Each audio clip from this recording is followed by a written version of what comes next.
meeting will come to order. Before we start, I want to tell you that I have a new gavel tonight. And this gavel was made, handmade, by an individual married to the liaison officer from the Eastern Cherokees. And they gave it as a gift on, Dan McCoy made this, has my name on it, and it has our seal engraved on it.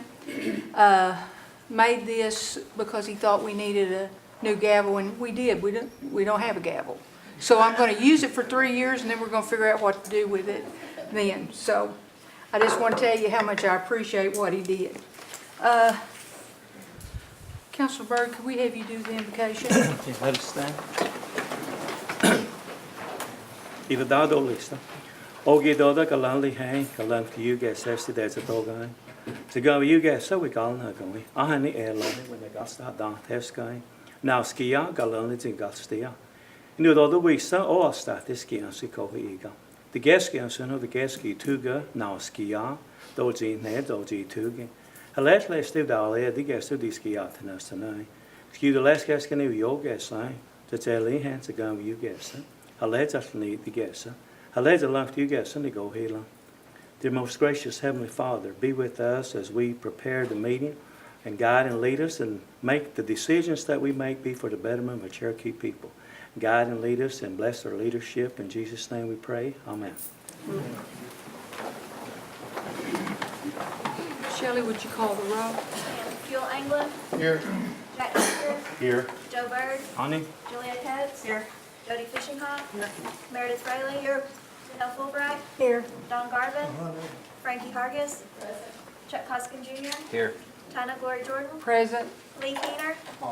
Dick Lay. Here. Curtis Snell. Here. David Thornton. David Walkingstick. Kara Cowan Watts. Honey. We do have a quorum. Okay. Do I hear a motion for approval of the minutes of the June 11th meeting?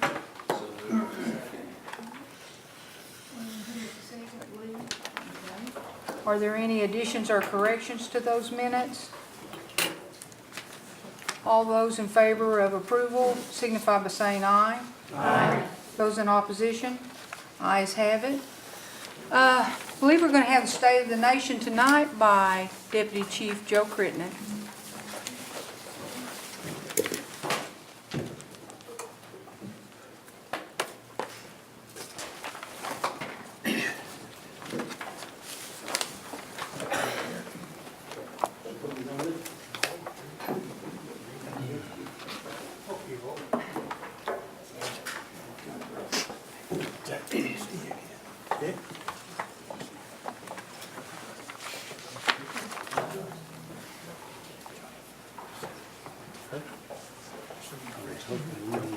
Pigeon forge.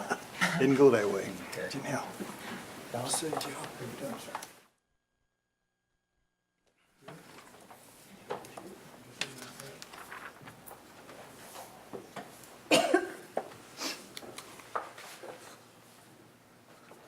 Good evening. This will probably be a little shorter than normal. Principal Chief Baker is unable to be here tonight, so I'm filling in for him. He's in Washington, D.C. and will return later this week. Many of us attended Tri-Council in Cherokee, North Carolina. We had a good meeting with representatives from the Eastern Band of Cherokee Indians, United Katua Band, and Cherokee Nation. I'm told that was the first time in 178 years that we've had representation from all three tribal governments together. I didn't realize it had been that long, but that's what I was told. We can do some research if we need to. As you're all aware, the federal government has filed a countersuit against the Cherokee Nation in the ongoing Freedmen litigation. A court date has not yet been set, but we are looking forward to having all parties at the table and getting a definite ruling on the matter. As announced during the last State of the Nation, we have now officially signed a cross-deputization agreement with the U.S. Marshals, Claremore Police Department for Claremore Indian Hospital. We will now be able to better serve our people in the northern part of the nation who use that federal facility. The application deadline for the Elders in Need program has been extended to August the 3rd. Walk-in applications will be accepted here in Tahlequah and at the 6 family assistance field offices throughout the Cherokee Nation. Representatives from Human Services will also conduct field visits to Bartlesville, Nowata, and Vadita later this month. On June 22nd, I remember the removal riders made it home safely. And I think they only had one accident that got some road rash, but I don't think anything all that serious, and we're grateful for that. And we're grateful that it was a successful trip and hope those bonds and memories will last a lifetime. We just were presented an award from the Unity. Says during the Tribal Youth Council attendance of the Unity Conference last week in Phoenix, Arizona, the Cherokee Nation received an award of appreciation for continued financial support of the Unity Conference. Cherokee Nation's annual contribution to Unity is $10,000. And I want to pass this around and let the council look at it.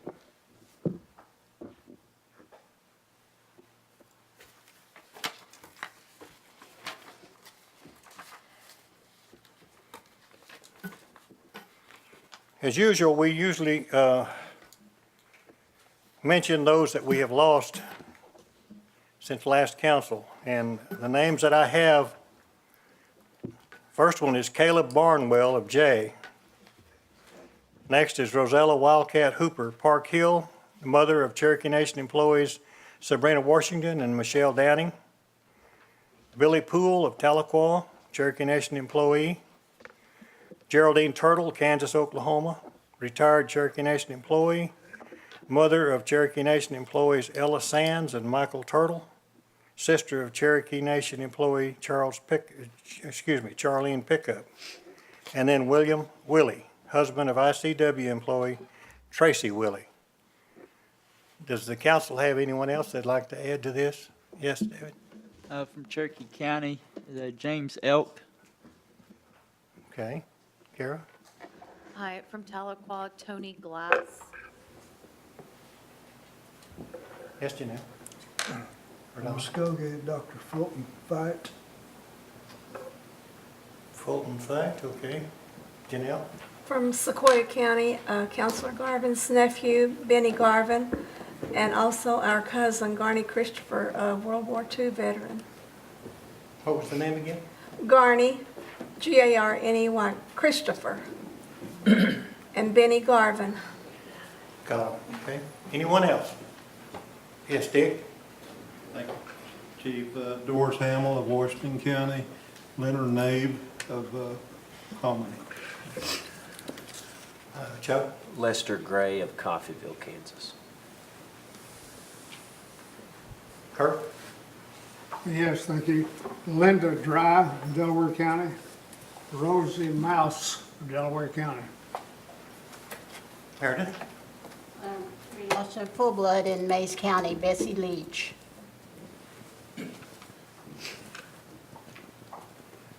Yes, Joe? Billy Christie, Marble City.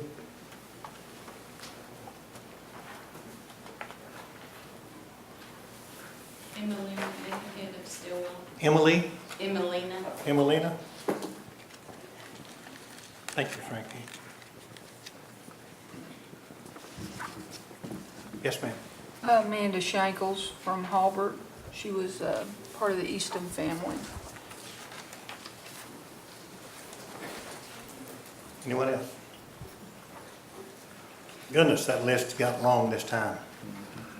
Let's all remember them in a moment of silence, please.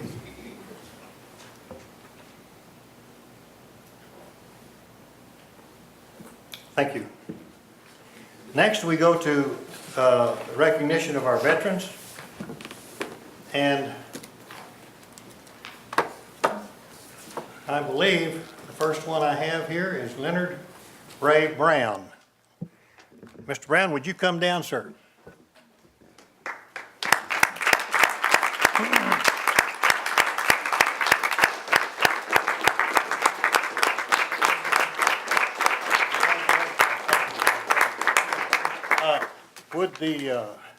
Mr. Brown is from Claremore.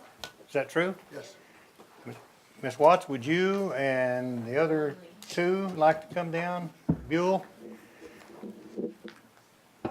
And Lee, and you can help me with this if you'd like.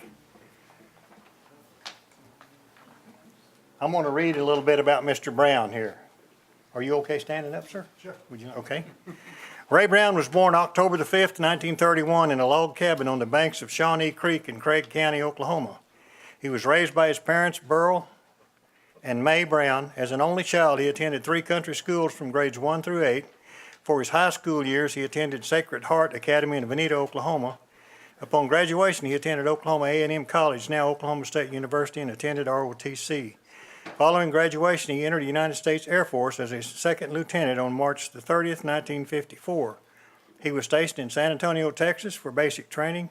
From there, he went directly to pilot training. Upon receiving his wings as a pilot in the U.S. Air Force, he was stationed at RAF Sculthorpe, England, flying B-45 Tornado jets, the first 4-engine atomic-capable jet bomber the USAF had at the time.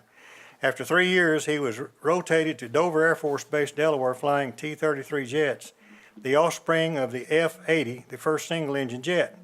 After 3 years, he was stationed at Kindley Air Force Base, Bermuda, where he was a transportation officer flying T-33 jets. After 3 years, Ray was rotated to Laughlin Air Force Base, Del Rio, Texas. There he was a flight training instructor and flight commander with 11 instructor pilots and approximately 30 student pilots under him. He was flying the T-37 Cessna 2-engine jet trainer. After 6 years, Ray was sent to Ton Son Air Force Base, Saigon, Vietnam, flying a C-1233, a plane that was equipped with 2 reciprocating R-2800 engines and 2 J-71 jet engines. He was flying supplies to the backcountry air bases. After 1 year, he was rotated back to March Air Force Base, Riverside, California, flying VIPs in T-39s. After 3 years of doing this, he retired with 20 years in the United States Air Force with title of Major and Command Pilot. His awards include Distinguished Flying Cross, the Vietnam Service Award with Cross Palms, National Defense Service Award with 3 Oak Leaf Clusters, Marksmanship Award, Korean Service Award, Outstanding Unit Award, Air Force Longevity Award with 4 Oak Leaf Clusters, Mock Busters Award, and the Air Medal, plus numerous citations. Ray is now 80 years old and still walks on the treadmill daily. Ray is very proud to be a member of the Cherokee Nation. He votes in all elections and remains in sharp mental condition. And sir, I want to thank you personally for your service to your country. Congratulations on this award tonight.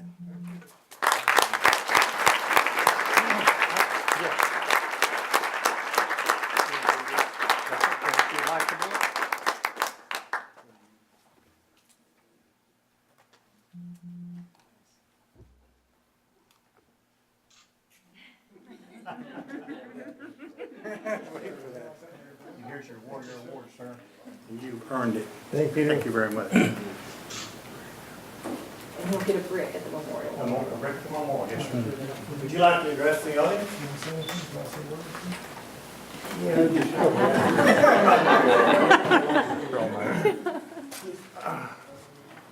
I would like to thank Cherokee Nation and my wife and my son for this unexpected kind of honor. I certainly appreciate it. It was a great honor to spend 20 years in the military. I enjoyed it very much, flying airplanes especially. And I want to say thank you again to the Cherokee Nation. Thank you.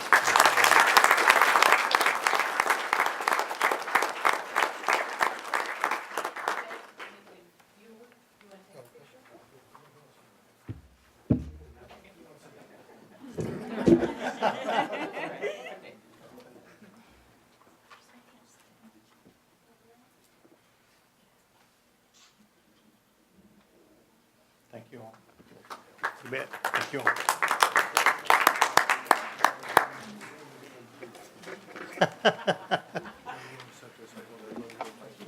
What did he just say?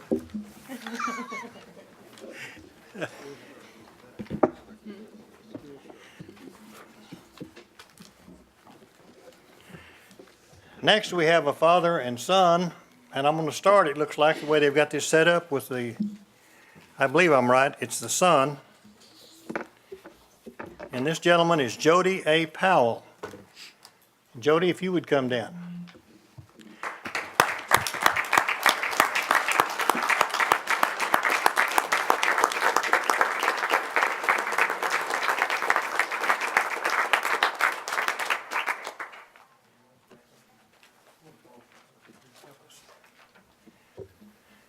David, Janelle, and Don Garvin, you all want to come up and help with this presentation? I'm going to read a little about Jody here. Jody Powell was born in Muskogee, Oklahoma on January the 22nd, 1968 to Louis and Patsy Powell. He was raised in Fort Gibson, Oklahoma with one sister and graduated Fort Gibson High School in 1986. Jody's dad, Louis Powell, and Uncle Sam Lewis, Ross Hunter, Dale Hunter, Bill Hunter, and Tommy Hunter are also U.S. military veterans. Jody enlisted in the Army in December of '85 as a high school senior. He completed basic training at Fort Benning, Georgia in November of '86 and was assigned to the 1st Battalion 54th Infantry Division in Bamberg, Germany as a M113 Armored Personnel Tank Driver. While in Germany, Jody received the Army Service Ribbon, Overseas Service Ribbon, Sharpshooter Badge with the M16 Rifle Bar, and Sharpshooter Badge with Hand Grenade Bar. On August the 12th of '87, Jody was awarded with a Bronze Tracked Vehicle Device Award for noteworthy driving achievement. On August the 15th of '88, he received the Army Achievement Medal for meritorious achievement during Iron Thunder '88 at the Grafenwehr, German training area as an infantry squad leader, M113 Armored Personnel Tank Commander, and M250 caliber machine gun gunner. Specialist Jody Powell demonstrated exceptional proficiency and technical expertise and was directly responsible for the outstanding results posted by his squad and platoon during this major gunnery exercise. He attained the rank of Specialist E4 within 18 months of his enlistment, but subsequently received medical discharge from the U.S. Army due to injuries he sustained to his back during combat training. After he left the military, he spent 21 and a half years working in law enforcement with Muskogee, Oklahoma, and Fort Gibson, Oklahoma police departments. For the past 13 years, he has been employed with the Department of Veterans Affairs in Muskogee, Oklahoma, where he is currently a senior claims examiner. Jody is married to Julie Powell, and they have 5 children: Dustin, Tyler, Tristan, Hannah, and Emma. Jody is very proud of his family, his Cherokee heritage, and being a member of the Cherokee Nation. He is also very proud to have been able to serve his country. And I want to thank you, sir, for your service to our country. All right. Congratulations.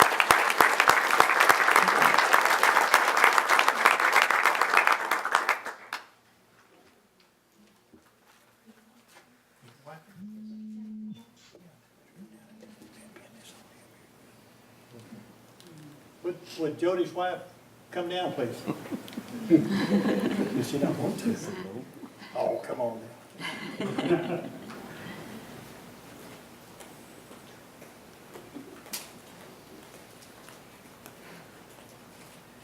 I didn't say anything about a Purple Heart in there, so be careful. I get to pin this on. You're going to trust me.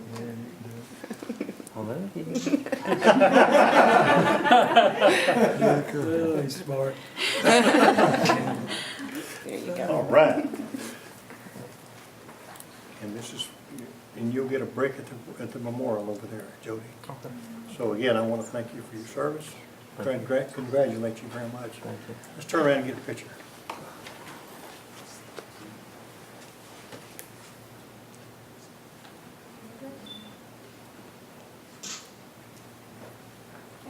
Okay. Would you like to address the audience?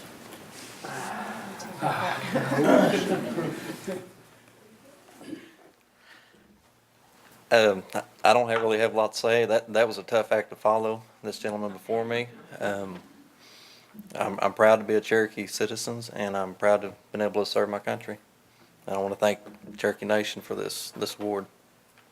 We're proud of you. Thank you.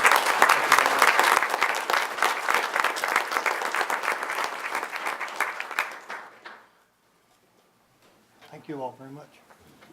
Oh, we got another one coming. David, come back. I think they're from your area too. Next, we have the father of Jody. I'm sorry, I was about to let David and them go sit down. But this one is also from their area. He's from Muskogee. So if Louis G. Powell would come down. Let's give him a hand.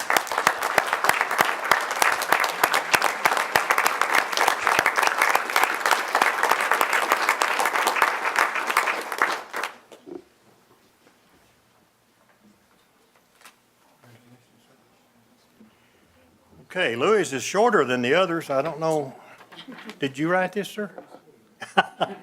Louis Powell was born in Tahlequah on July the 6th, 1946. He was raised in a small community called Liberty, located north of Tahlequah. He attended Liberty School and later attended Tahlequah High School, graduating in 1964. He was drafted in November of '65. He took his basic training at Fort Polk, Louisiana. While there, Louis enlisted for another year. After basic training, he was sent to Fort Eustis, Virginia for advanced training for prop and rotor repair. From there, he was sent to Vietnam. He was assigned to the 222nd Aviation Battalion, and then was assigned to the 73rd Aviation Company. There, he helped perform maintenance on the OV-1 Mohawk. The Mohawk was a fixed-wing surveillance aircraft. After his tour in Vietnam, he finished out with his enlistment at Fort Rucker, Alabama. He was honorably discharged from the Army in November of '68. He was awarded the Victory Cross Medal, Vietnam Service Medal, National Defense Medal, Good Conduct Medal, Overseas Bar, and Expert Badge with the M14 rifle. He is proud of his Indian heritage. And sir, I want to thank you for the service to your country.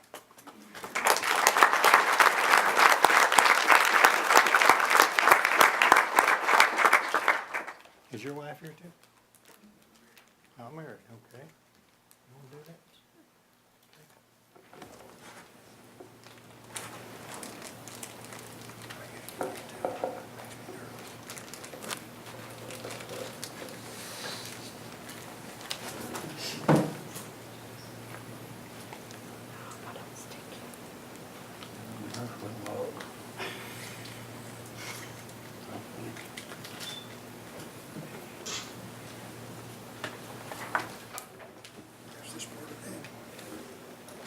Here's your one-year award that you have earned.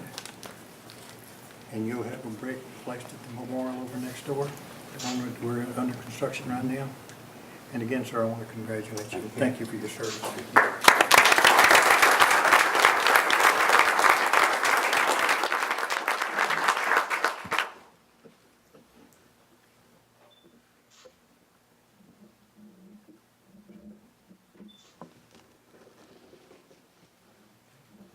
You want to say a few words? You don't want to say anything? He had a short information list and he don't want to say anything. So thank you again, sir. Madam Speaker, that's all I have. Thank you. Madam Speaker, Yes. I'd like to make a motion to amend the agenda to include 4 items that came out of committee today. From the Health Committee, for item number 13 is a resolution authorizing the submission of a special grant application to the Centers for Disease Control for funding to develop and build capacity to implement interventions. From the Community Service Committee, item 14 is a resolution authorizing the submission of a grant application to the Department of Health and Human Services, Administration for Children and Families, Office of Child Care for Tribal Maternal, Infant, and Early Childhood Home Visiting Grant Program. From Resource Committee, item 15 is a resolution authorizing the Cherokee Nation Warehouse to donate surplus office equipment to the Blue Indian Baptist Church in Mays County. And item 16, a resolution authorizing the donation of surplus office furniture to the Stillwell Police Department. Second. Okay. Discussion on the amending of the agenda. All those in favor can signify by saying aye. Aye. Opposition? Ayes have it. We'll add those as 13 through 16 of the agenda. Seeing no unfinished business, we'll move to committee reports. Mr. Cooper, will you give a report for the Housing Authority? Yes, Madam Speaker, members of the council, good evening. I know you have a lengthy agenda tonight, so I'll try to keep it short and sweet. The July Housing Authority Board meeting is actually scheduled for next Tuesday, a week from tomorrow, and that meeting time has changed to 5:30. Last month, the Housing Authority Board voted to change the meeting times back to 5:30, which is the way they used to be, to allow those folks who would like to attend to have ample opportunity to do so. We continue the process of taking applications for our new construction program, and our land development staff has been out inspecting sites. We are currently in the process of reviewing proposals that we had, that were submitted for request for proposals on surveying work that we had put out.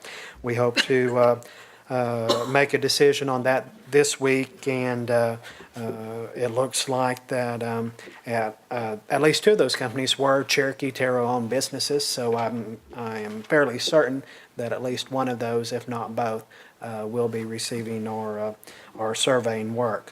To date, we have received 915 applications for the new construction program. Our application staff is continually processing and updating applications for each county, and as soon as we have a surveyor under contract, we will begin surveying those sites so we can get the process up and rolling and actually start building houses on folks' land, where we have up until this time pretty much been sticking to land that we did own.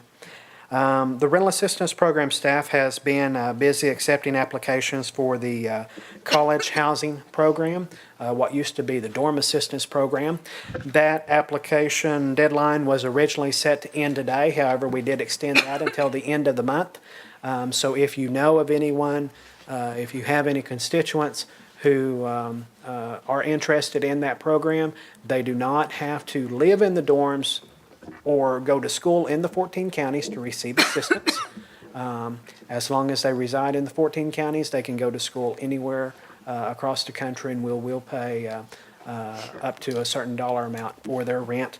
That is a NAHASTA-funded program, so there are some income guidelines and things of that nature, but we are going to leave that application open until the end of the month.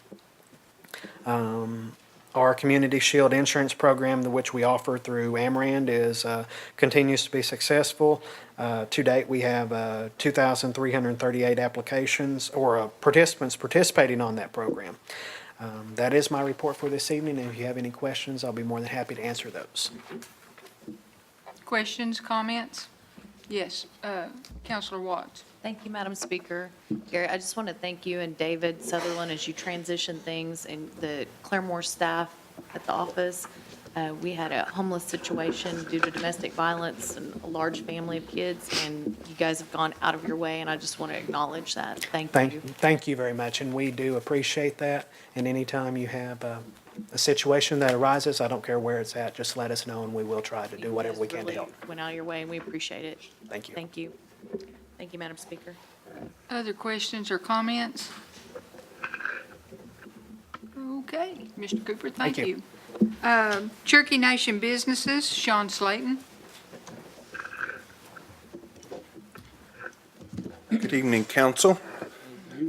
It's my privilege to represent our employees tonight, and we'll be reporting on our April financial results. We ended the month with a consolidated net income of $8.2 million and a year-to-date net income of $56.9 million. So things are going great within the businesses, and the trend continues to be northeast. In addition to that, our businesses contributed an extra $225,000 to the nation that month in tax collections. As you know, we have several expansion projects underway, and we do have a couple of updates to those. Our Catoosa Casino expansion project, we had a couple of issues come up on that, and we've had to move the opening date from mid-August to mid-September. And as a result of that, we were able to accelerate the opening up at Ramona, and that is now scheduled to open on August 28th. So we just kind of flip-flop some schedule dates there. The hotel at Catoosa is still scheduled to open December the 10th, around that week. Speaking of Ramona, we've been conducting several job fairs up there. That project will add approximately 100 new jobs. We're focused on food and beverage, security, facilities, and gaming operations. You may have seen the ads in the papers. We advertised in all 14 counties and trying to spread the word as much as possible that we do have openings for those that are interested in employment opportunities in that area. There will be another job fair in Bartlesville at the Community Center on July 17th and July 24th, and that's from 3 to 7 p.m. There will also be a job fair at the Ramona Senior Center August 8th from 3 to 7.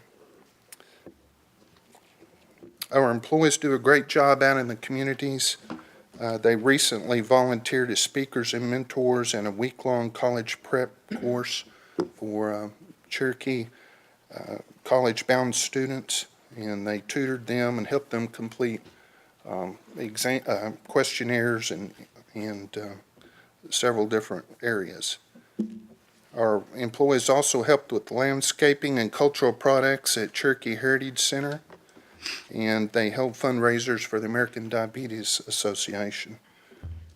I do have an apology to make to council and administration. We sent out an employee services report that had a formula error in it, so some of the information that you received recently was inaccurate. There was an error in the spreadsheet. We reported as 51% of our employment was Cherokee, and that should have been 98.6. We hired 74 people, and 1.4% were other. So it's quite a difference in that. Trying to get out ahead of that question there, everybody. So we apologize for that. We're going to put some procedures in place to double check, make sure that doesn't happen again. Currently, we employ 4,173 people. 67.6 are Cherokee. Other natives are 8.5 with a total Native American employment of 76.1. And I'll concludes my report, and I'll be happy to answer questions. Kara? I'm sorry. Councilor Watts. Thank you, Madam Speaker.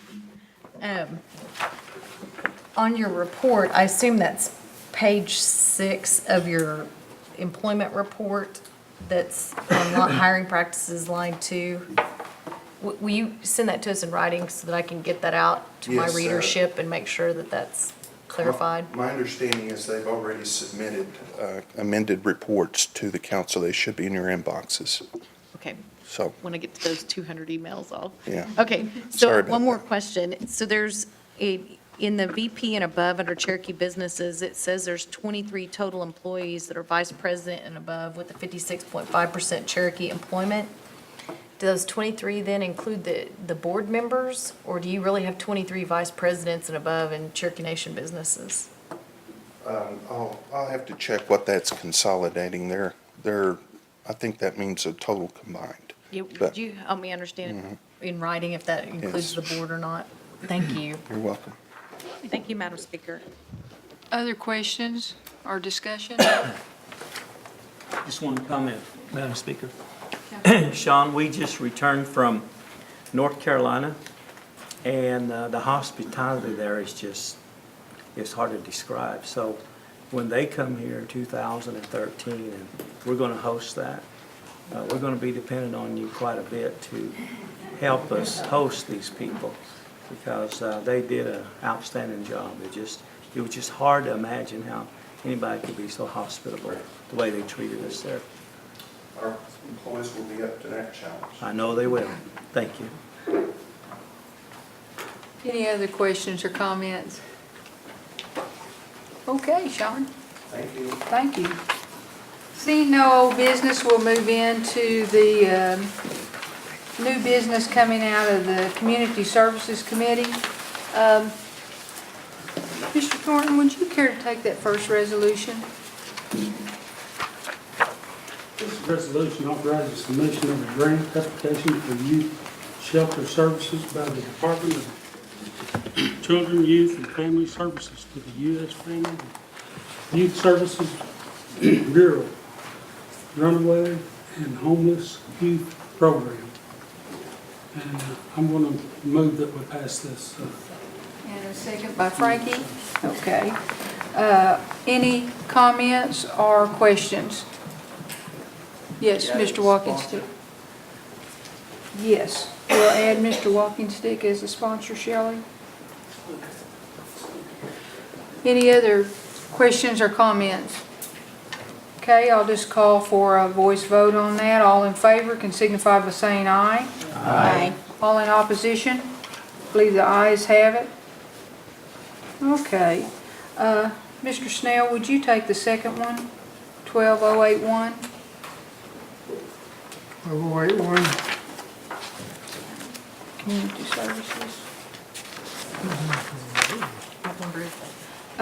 Number 2.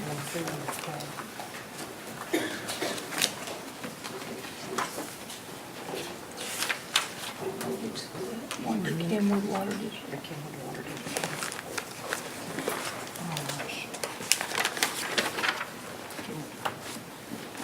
All right, here. This is a resolution authorizing the donation of surplus equipment to the Kenwood Water District. And I would move for its approval. Second. Any comments or questions regarding that resolution? Comments or questions?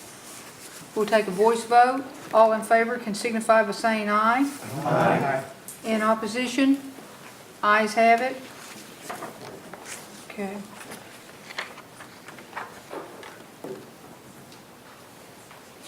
Council Lady Hargis, would you take number 3? This is a resolution approving and authorizing the submission of the fiscal year 2013 Indian Housing Plan to the U.S. Department of Housing and Urban Development. I make a motion to approve that. Second. Second by Councilor Byrd. Questions or comments? Questions or comments? Okay, we'll take a voice vote on that. All in favor can signify by saying aye. Aye. All in opposition? Okay. I believe the ayes have it. That's everything out of Community Services Committee. Moving on to the Rules Committee. Jody, Ms. Fisher-Hopper, you say number 4? Okay, well, we'll have,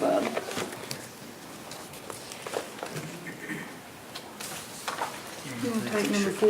Or, Councilor Byrd, would you take number 4? A resolution confirming the nomination of Lena Carson as a member of Cherokee Nation Environmental Protection Commission.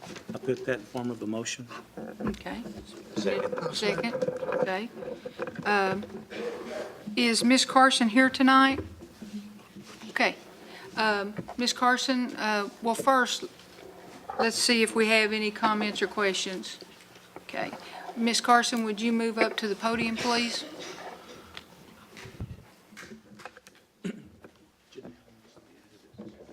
Okay, and we'll get a little housekeeping out of the way. Ms. Fulbright, you want to be added as a sponsor also? Did you get that, Shelley? Okay. Okay. Councilor Watts. Thank you, Madam Speaker. Ms. Carson, I know that we've kind of gone through some of this in committee, but I think it's important to put it on full council record. I applaud your passion as a citizen of the Cherokee Nation for our environment and absolutely think that will do us justice as a nation. So I'm sure you'll pass tonight, but I want you to know why it's not my vote is not in a no vote is not in support of you, but it is because the issue of the conflict of interest that I think is there, and that your brother is the Attorney General of the Cherokee Nation. And I think as we go into our natural resources fights, especially around water, that could potentially create a number of conflicts of interest, both internally and externally. I know you'll do a great job, but it just is one of those things that we all have to live with in the positions that we've taken. So I want you to know why. It's not because it's anything personal or to talk to your qualifications, but it's just the relationships that we all have. So thank you for being here tonight again, and I appreciate your willingness to serve the nation, because it is going to be a long and difficult fight on the EPC. I realize that. Okay, very Thank good. you. Thank you, Madam Speaker. Thank you, Councilor Watts. Any other questions or comments? Yes. Just briefly, Madam Speaker, I appreciate your willingness to serve. I think you bring some qualifications that are unique, and it'll help make the board more diverse. And clearly at committee, you spoke to your personal feelings about protecting the environment, and that's really important to me. And just so it's clear, we certainly ran the traps, as they say, Madam Speaker, in terms of conflicts of interest, and there is none. And if they arise in the future, I know you're a professional, you'll disclose those, but I just don't see any, and I do appreciate your service. Thank you, Madam Speaker. Yes, Councilor Fraley. I'd like to be added as a sponsor, Madam Speaker. I've known Lena since 1999, and she's always been a very honest, straightforward young lady. Thanks. So I fully support her. Thank you. Did you get that, Shelley? Would anyone else like to be added as a sponsor before we take a vote? Mr. Thornton, Mr. Walkenstick, Madam Speaker. Mr. Hoskins, myself, Curtis, Mr. Garvin, anyone else? Okay. I believe we'll go ahead and take a voice vote on this too. All those in favor of this nomination can signify by saying aye. Aye. All those in opposition? Aye. Okay, let me make sure I get them. Counselor Watts? No. And Counselor Coates? Okay, everybody on this end? And Counselor Keener? Is that everybody? Okay, get those, Shelley? Okay. Would you like to say anything? I just want to thank the Cherokee Nation and the council for affording me this opportunity, and I plan on working very diligently to help the Cherokee Nation protect our most precious resources. Thank you, Ms. Carson, our newest board member of the Cherokee Nation Environmental Protection Agency.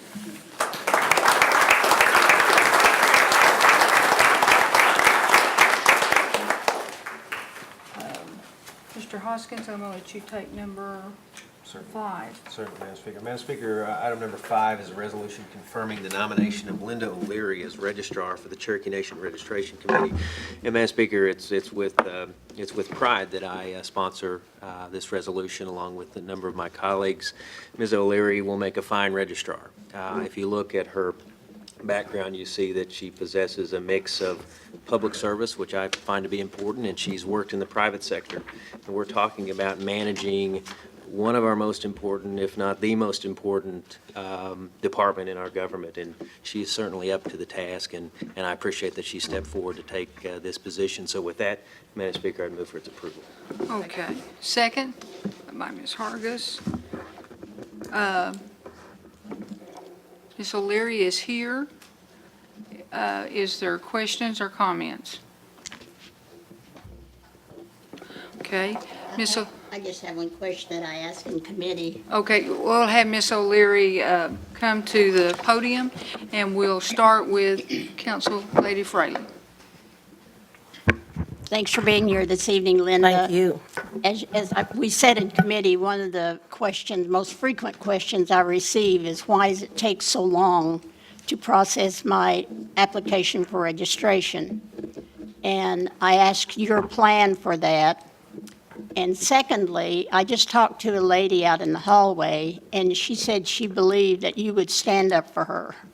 Great. Thank you. Thank you. I appreciate that confidence. But if you don't mind explaining what your plan is, I know you're not there at this time, but what your plan is to speed up the process. Yes. My understanding is, and I may have to be corrected, but I believe we have about a total of 14 employees, and maybe that includes the registrar. I haven't double-checked that. We have diligent, hardworking people there, so I'm told, and I know that that's the case, but we have a lot of applications that need their CDIB cards and their citizenship card. And with that, we want to look at, or what I want to look at, is the budget to see if we can employ some more employees to help us out and speed up the process. And I have some things in mind to speed up the process, and something that is the scholarship people that need their CDIBs right away and their citizenship cards, the folks that have medical needs that we need to get those out immediately. So we're going to take a look at those. And then I know that we're doing a new process with the picture cards.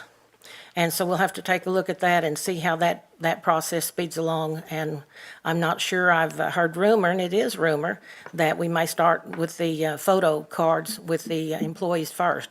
We'll have to verify that. I'm not privy to all that information at this point. Okay, very good, thank you. Thank you. Madam Speaker. Council Lady Watts. Thank you, Madam Speaker. I have some questions that I asked in committee that I wanted clarification on, then I had some additional questions that I hadn't got to in committee and failed to ask. And there's a number of times where we encounter what we call fake tribal cards, or they're either another tribe alluding to be a nation, or another group of people alluding to be a tribal nation, or even somebody has fraudulently created cards around our blue cards, what we call blue cards now sometimes. And how will you work with folks to address that and make sure that the registration process or citizenship or Councilwoman Watts, I'm sure you're aware that if the lineage isn't there back to the Dawes Rolls, that card is not going to be issued. The lineage would be back to the Dawes Rolls if you're talking about the nation Cherokees. Actually, I'm talking about what some people will refer to as wannabes, or they're like fake cards that sometimes come in, or people have taken our blue cards, not anything to do with registration or our staff, but out in the community, they may have taken someone else's blue card and put their information over it. Well, Once it leaves, and so in the past, there's been groups of people that actually worked with the registrar to try to verify these things and make sure that people weren't fraudulently putting themselves forward as tribal citizens. Well, and as I say, in any process, there's going to be a verification. And if we have to double check those, that would be the process. I'm assuming that they have already been doing that, hopefully. And we would take a look at that, certainly, very strongly take a look at that and see if that verification is there. If it's not, that card is going to be, I hate to say apprehended, but contained by us, hopefully. And then if there's other problems, we'll have to cross that path when we get to it. Okay, very good, because that's just been an issue, and it's not anything in our control. This has been something that I understand. individuals have been doing. You had asked, or I'd asked about staff plans, and I wasn't clear on your answer, so what are your plans for staffing and existing staff again? Well, as I previously said, and I said in the Rules Committee, we're going to take a look at the number of staff we have there, and we're going to take a look at possibly the budget, see if we can add to that staff to assist each other. I think we have a diligent staff. I think we have a very competent staff. However, anything can be improved, and we're going to take a look at that and see how that process can be improved. Okay, and one last question. I know that you have a long political legacy because you've been on the council before, so will you be able to work with all people on the council, out in our communities and stuff, in an equitable manner? Councilwoman Watts, I think you know me well enough, being on the council with me, that I'm a fair and diligent and very kind-hearted person, and I fight for our Cherokee people and our citizens. And with that said, during our registration process, we want to give everybody the benefit of the doubt, see if they're truly eligible, work with the council. I have an open door policy that, and I hope you all take advantage of that open door policy. I'll be glad to visit with you at any point in time. Thank Truly you very would. much. Thank you. Thank you, Madam Speaker. Thank you. Councilman Watts, or Councilman Keener. Thank you, Madam Speaker. Thank you for being here tonight and in the committee meeting as well. And again, this is not a slam against you, but I'm glad you did say it was diligent and that we had diligent and competent employees. And I think we do too. And I just wanted to say a brief word on behalf of the employees that I still feel like someone should have been promoted from within the employees rather than this appointment. I feel like they can do a great job as well. So I'm not going to vote yes for you, but it's not against you, as Kara. And again, Councilman Keener, I'm serving at the request of the chief that made the nomination, and that's how this came about. I like a happy workplace. I'm not a put-down person. I will work with people. We'll bend over backwards to help each other. And like I said, if you have any questions or you want to come to our office at any time, we'd be happy, very happy to have you. Thank you. And I've been conditioned to, I've seen a lot of nepotism and cronyism, and at some point, the family tree needs to branch. And so I just wanted to speak on behalf of the employees, since they don't seem to have a voice always. So thank you. I'll assure you they will have a voice when I'm there. Okay, thank you. Thank you. Councilman Lay? Thank you, ma'am. Linda, we appreciate you taking this on. Thank It's you. a big job. You know it is. You know, you've heard some of the issues, and I know you can do it. Thank That's why you. I'm supporting you here. I appreciate that confidence greatly. Any other questions or comments? Question? Yes, Councilman Byrd. Call for the question. Oh, you called for the question? Okay. We're going to do a roll call. Shelley? Yes. Meredith Fraley, Yes. Janelle Fulbright, Yes. Don Garvin, Yes. Frankie Hargis, Yes.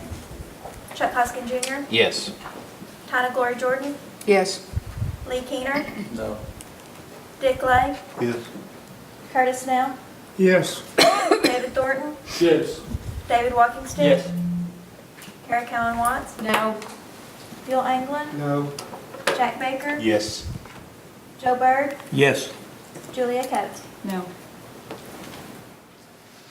Ms. O'Leary, would you like to say a few words? I just want to say I am so pleased to serve in this capacity, and I'll just do the best job I can. And like I said, I have an open door policy, and if I'm not doing something right, please come and tell me.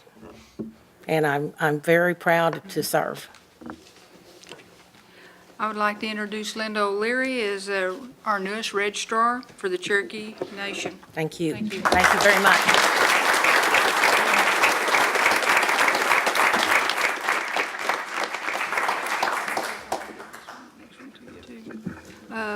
Mr. Hoskin, would you take number 6?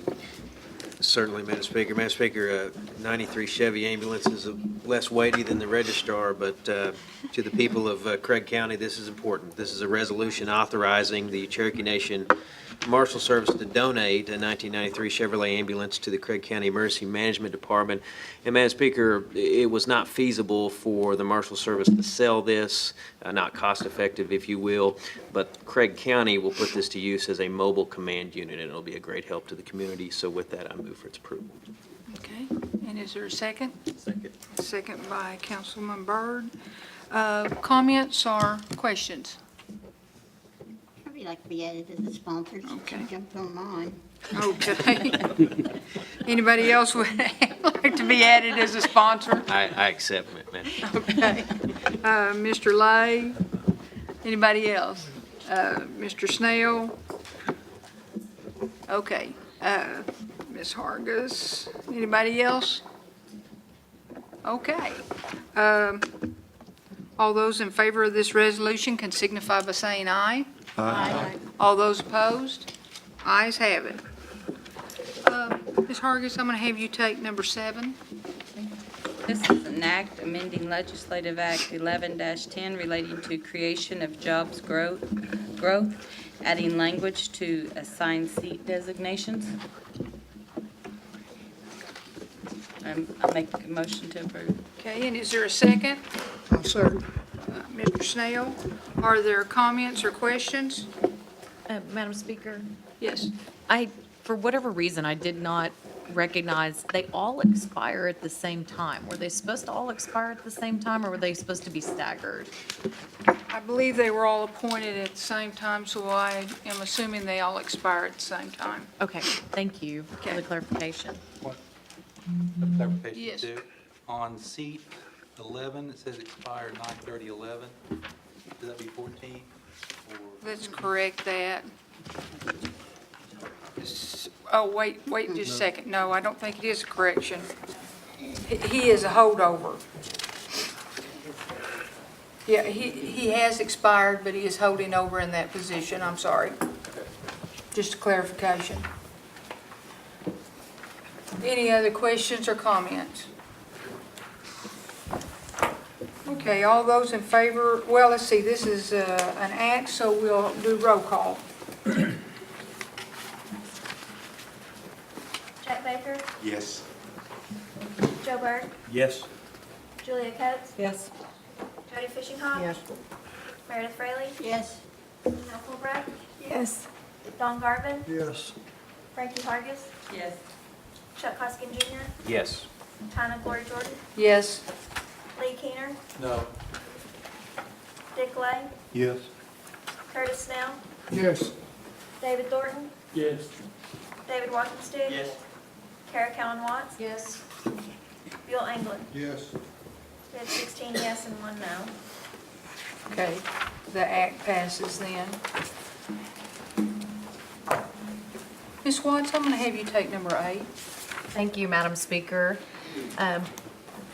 Before I make a motion to approve, this is a considerable amount of work that our Attorney General's office, I believe, in partnership with our Indian Child Welfare Office, did to bring an updated code to make sure that our children are protected no matter where they reside, whether in the jurisdiction of the Cherokee Nation, within the state of Oklahoma, or outside, and regardless of the resources that the parents and adoptive parents might have in enforcement of the Federal Indian Child Welfare Act. And I make a motion to approve. We have a motion and a second. Questions, comments? Mr. Garvin?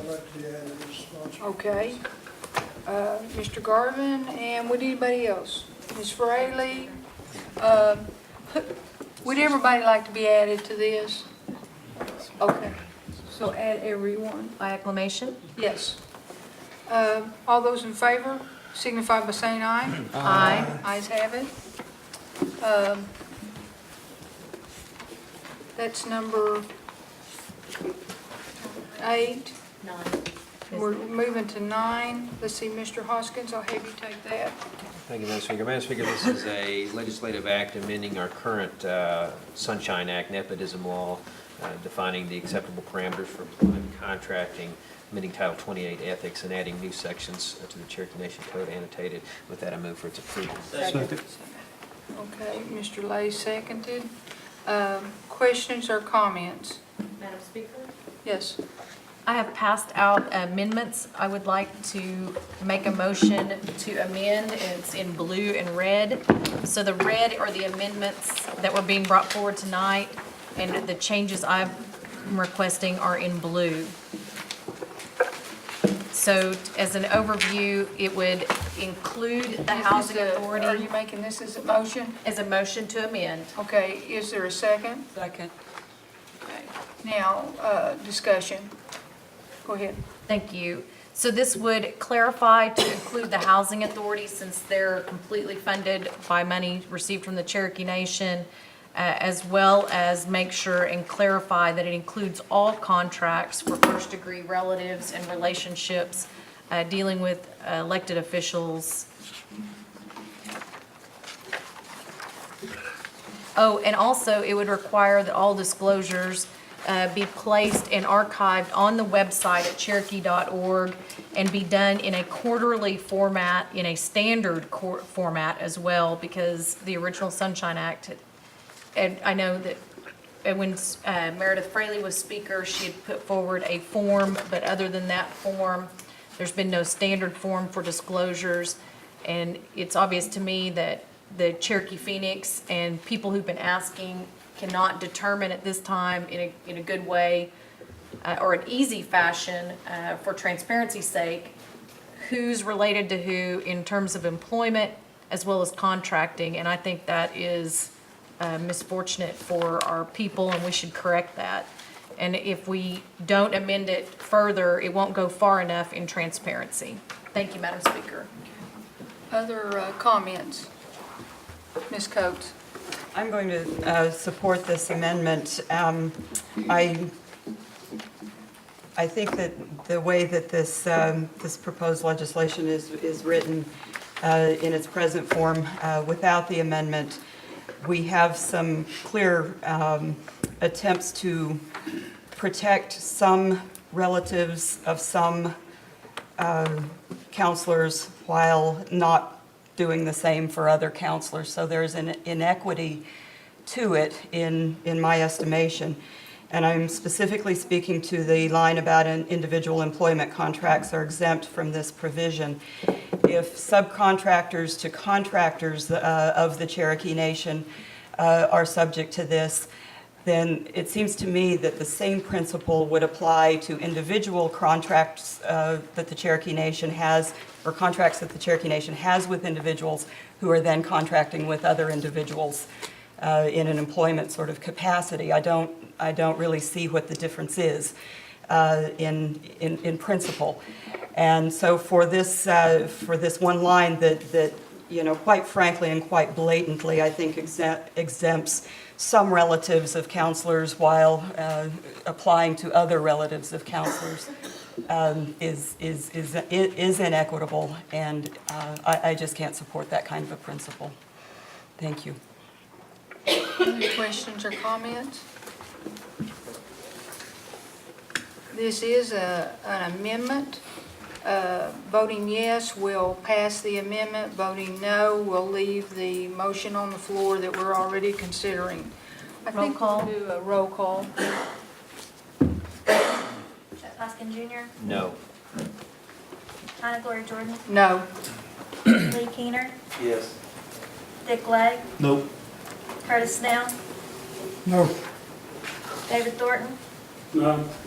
David Walkingstick. No. Kara Cowan Watts, Yes. Bill English, Yes. Jack Baker, Yes. Joe Byrd, No. Julia Coates, Yes. Jody Fishing Hawk, No. Meredith Fraley, Yes. Janelle Fulbright, No.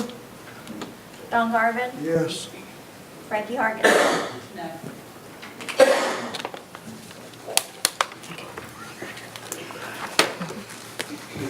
7 yes and 10 no. 7 yes and 10 no. The amendment fails. Now we'll go back to the original motion, which was the legislative act that is contained in your book, and we have a motion and second. Discussion?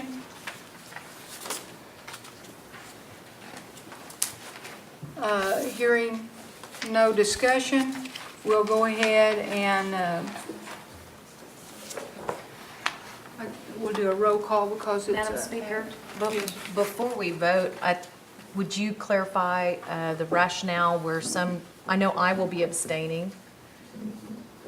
And so if there's people with potential conflicts of interest, they should abstain, correct, at this point? If someone has a conflict of interest, they can expose this to the body. The body will then vote, and if a majority of the body votes such, they will not be allowed to vote, or they can abstain. Does anyone believe they have a conflict?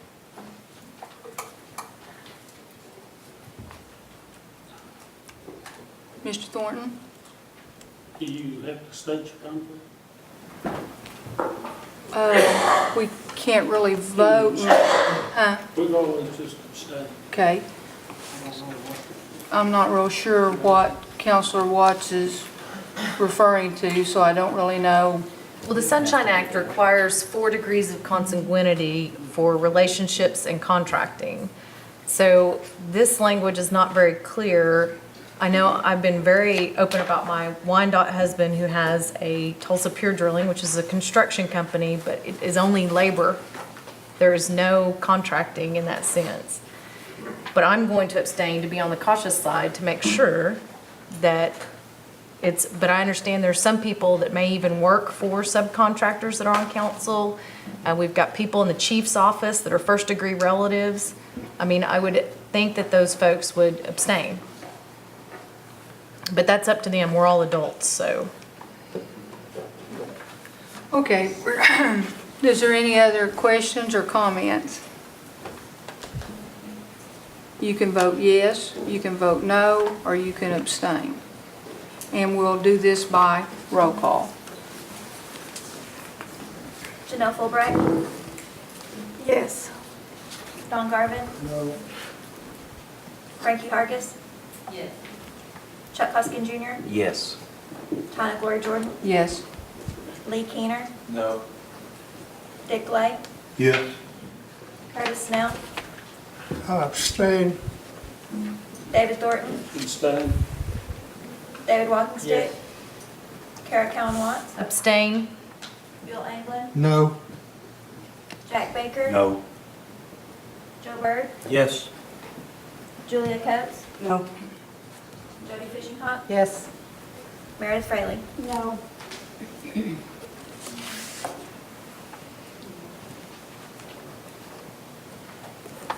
8 yes, 6 no, and 3 abstentions.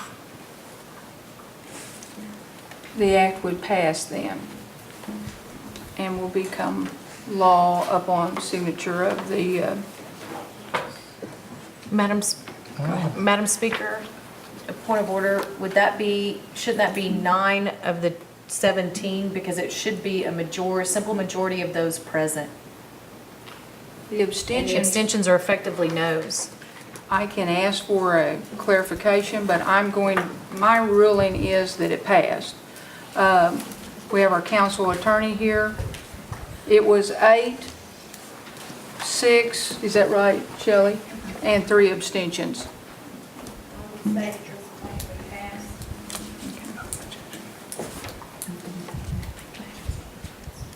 We're going to go ahead and say that this legislative act number 12078 has passed. Okay, moving on to number 10. Mr. Hoskins. Thank you, Madam Speaker. Madam Speaker, item number 10 is a legislative act repealing Legislative Act 3610 and amending Legislative Act 0610.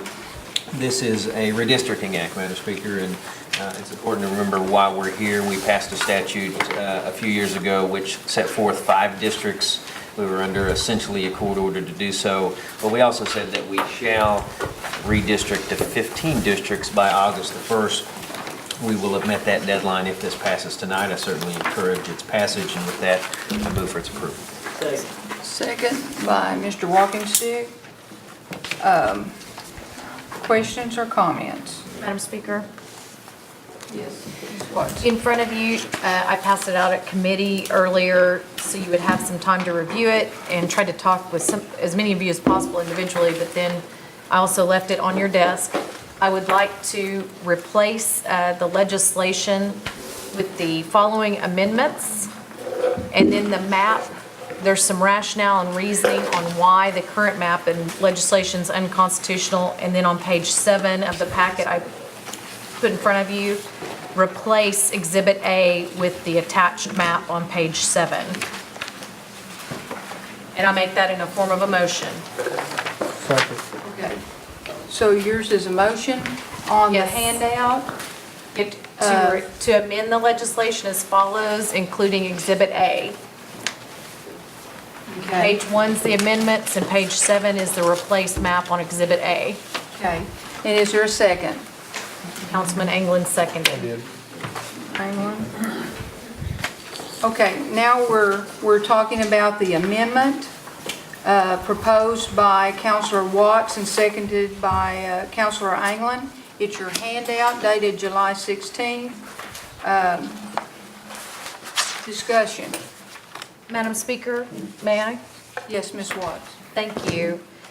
So we know from the Constitution and the court cases and the existing law that it has to be based on the Cherokee Nation Registrar's data. So I clarify this in the legislation, and it's based on citizenship for those from birth to any elder age. And I clarify for our people that it should be the December 1st, 2011 date for registrar data. Then I clarify that we must include, per the Cherokee Nation court case, which went to district court in 2010, that it has to include unverified addresses, what is also referred to as bad addresses. And it specifically states by our courts that further citizens' names may not be arbitrarily stricken from the rolls in this apportionment simply because the mail was returned as undeliverable or as having a bad address. Then I strike section F and replace it with a different section F and then add G and H. So F clarifies what the courts have already stated, that we cannot vary from the ideal plus or minus 10%, which our attorneys, when we reviewed it with them, thought that should be plus or minus 5% for a total deviation, total either way. Then G, that we would minimize gerrymandering and that as much as possible, a district should be contiguous. And in the ideal sense, it would start as a square and deviate as little as possible from that square, just to clarify for the record. Then also, this existing legislation, the reason I struck F, you cannot just remove with a vote of people here on this body here in Tahlequah a seated council member. Because the map as it's presented today in the existing form puts both Councilman Keener and myself in the same district. And it alludes that you would make one of us resign our seat in 2013 if we lived in the same district, which is what's happening today if this map doesn't pass out with an amendment. And that would be completely unconstitutional because you cannot do something after the fact. Our citizens elected us in 2011 for District 5, which included Rogers and Tulsa County, so we could live anywhere in that district at that time. So you can't just take a vote and gerrymander us out. So if you look at this map, it deals with the last map that I'm on page 7 that I would replace it with if this passes. This would include all of our population. It wouldn't arbitrarily remove people from the population just because the U.S. Postal Service kicked their mail back, which I think that's happened to almost everybody. And there's a number of citizens that said they've never moved, they haven't changed 911 addresses, and they don't get mail from us, but their blue card's correct. Then this map would keep more of a contiguous boundaries, at least up in the north. We honored what our colleagues in the south wanted to do with their districts as much as possible. And then it would keep within the plus or minus 5% deviation. So it would keep us out of court. And it would keep with our existing court rulings, including Nick Lay's case, where proper apportionment based on population, and none of us here can control population. Population is what it is. Then it would work with all those things, and everybody that is seated on the council today would be representing their own individual districts, so therefore the Cherokee people would have their proper representation, and there would be 15 districts. Thank you, Madam Speaker. Other comments? Mr. Keener? Thank you, Madam Speaker. Yes, I'll be voting to support this. I think Councilperson Watts has pretty well covered everything. I will make the point of, just as we voted or didn't vote for the employees, this is the same thing for the voters. If this is enacted, it would cause voter confusion. Where they're going to vote, confusion at the precincts. It's really not. It's not reapportionment. It's gerrymandering. So a vote for this will be for gerrymandering. I looked at the map, and any course one would take, it would be a good example of what not to do in a redistricting scenario. The main thing, though, is it's going to confuse the voters, which in turn will alienate the voters. So a vote for this will be a good thing to implement this amendment that Councilwoman Watts has presented to us. And then a vote on the original will be a vote for gerrymandering. Thank you, Madam Speaker. Any other comments, questions? Oh, yes, Mr. Hoskins. Well, Madam Speaker, it's difficult to know where to begin after hearing that, but let me start with Councilor Keener. I think he sells our voters short. I think they are capable of looking at the map and identifying where to vote. I think he sells the Election Commission short, which is capable of identifying where to put the precincts. I think our citizens will understand that these keep communities together, that the original map and will not be confused. So we needn't spend much time on whether our voters are capable of reading a map. Gerrymandering, in the eye of the beholder, and it's always sort of the last refuge of someone who doesn't like a redistricting map, to call it gerrymandering. I suspect that you could look at any state legislative map, any congressional map, and if you hadn't seen it before, You'd say, why is that district drawn that way? But if you look at the original map in the book, you can see that it embraces communities, and you can see that it is within a 10% margin of error either way. But probably the most important reason that I'm against this motion is that it rests on shaky ground. It rests on the proposition that you must use bad addresses to construct the map. Understand, Madam Speaker, that they can't construct a map unless they use bad addresses. They would have us use the address of people that we know they don't live there. That's the only thing we do know about these folks, is that they don't live at these bad addresses. The map that passed out of committee relies on good addresses.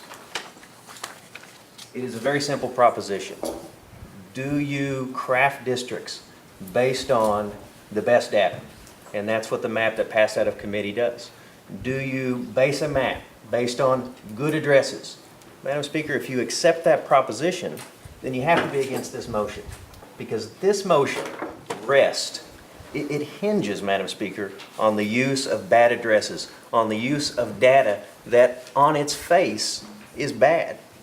And so I just oppose this map. Thank you. Other comments?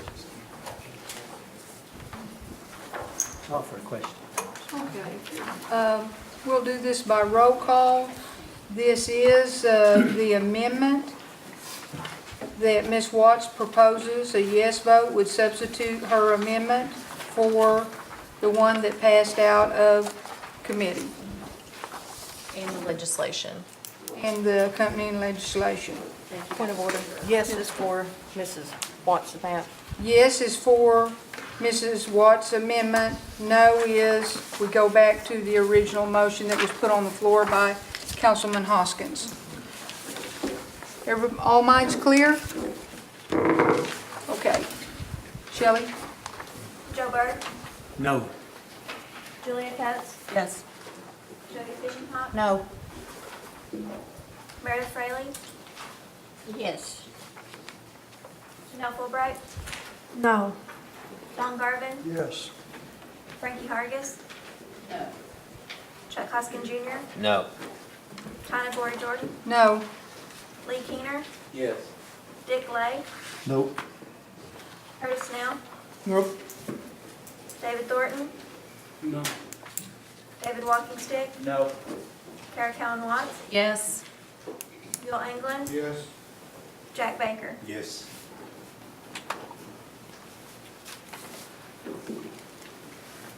Seven yes and 10 no. The amendment fails. Speaker? I Yes. would like to offer up a friendly. Is this Mr. a Hoskins, friendly please. to Mr. Hoskins' Yes. motion? It's to amend the legislation and the map with what is handed out in front of us. And Madam Speaker, I think the council was referring to the map that was passed out. It's essentially another version of the map that is in the book. And Councilor Fishing Hawk, I think would agree that it contains some non-substantive changes, more specifically changing the numbers of the seat designations, changing the names of some of the districts. I certainly accept if my second, Mr. Watkins, accepts. Yes, I accept that, friendly. Okay, so, Madam Speaker. what, hold on just a second, let me just do a point of clarification. What you're asking to substitute and what we have a motion and second on and an acceptance, well, it was an acceptance as a friendly amendment, is the packet that was handed out that's designating a map as Exhibit A. Correct. Okay. All minds clear what we're talking about now? Madam Speaker, is ordinance Exhibit A map? And the accompanying act, the whole packet. Discussion on the motion. Okay, now we'll do discussion on the motion and,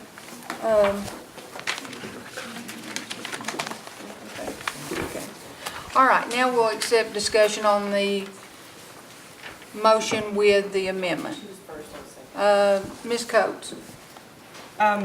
There's, the problems with this are the same that have been mentioned. We're including bad address, or not including bad addresses with which the court has ordered, and as far as I can see, there's really no difference in this one, except that we are clearly outlining who is occupying each of these 15 seats, and it makes it even more clear than ever that this is an attempt to simply do away with Councilor Anglin without his voters ever having an opportunity to say yea or nay.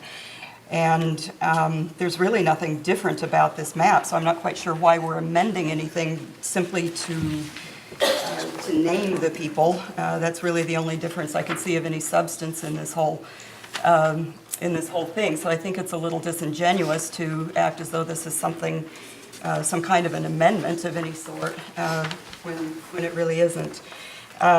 Counselor, I would like to point out that I would like to, actually, I've passed something around, and I would like to address the fact that we can draw a map without bad addresses and amend, ask to amend that this one be considered by this body. It makes it very clear that this is an effort at gerrymandering Councilor Anglin out of a seat. He is a councilor who has been elected by 75% of his district in the last election. It's anticipated he would do well again in a subsequent election.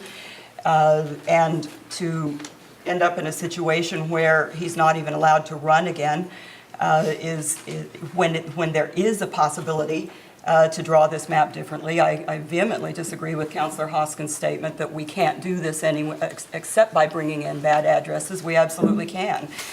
We just don't believe that that's what the court orders, but either way, whether that goes forward or it doesn't, it's entirely possible to draw this without simply eliminating Councilor Anglin politically.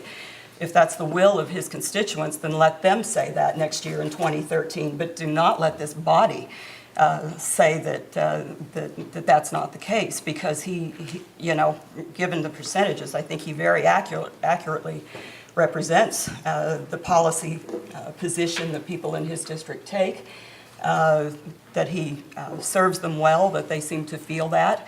And it's again, I just say this is blatant. I can't imagine anything more blatant if this body puts this map forward when we are demonstrating that there are indeed other ways to draw this that do not eliminate any of the people who are presently on this body from the possibility of running again to represent their districts once again. So I would make a motion to replace the map that we have in the packet in front of us with the one that has just been passed around, which shows where the residences of each counselor presently on this body is designated. And it's just amazing to me, and this has been passed out to the audience as well, that we can draw a district that has just a little teardrop hanging off the end of it in order that Councilor Walkingstick and Councilor Byrd can be separated, when they are much closer to each other than Councilor Keener, Councilor Calvin Watts, and Councilor Anglin are in their respective areas. So I think that, you know, if we are going to go forward with that kind of a teardrop in the southern areas of this nation, that's certainly something that isn't nearly that blatant should be taking place in the northern part. We've also made a very concerted effort to make sure that Councilor Fishinghawk and Councilor Hargis are separated in their district, when again they are much closer to each other in their residences than any of the councilors in what is presently District 5 are. We've got a somewhat strange situation drawn there as well. But, you know, this is the will, and they probably represent accurately, I think, the policy stance that most of the people in their district may take.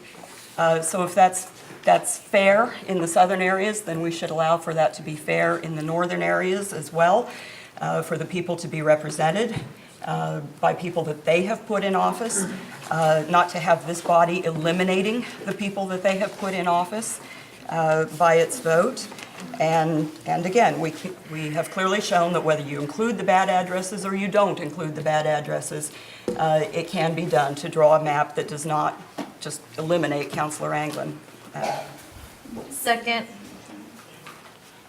Okay, I think the map you're talking about is this map, is that right? I can't see it from here. I believe it is, yes. It's a single page? Okay, and we have a motion and second. Hold on just a second, I'm just trying to make sure. We need to designate this map. So has everybody got one of these maps?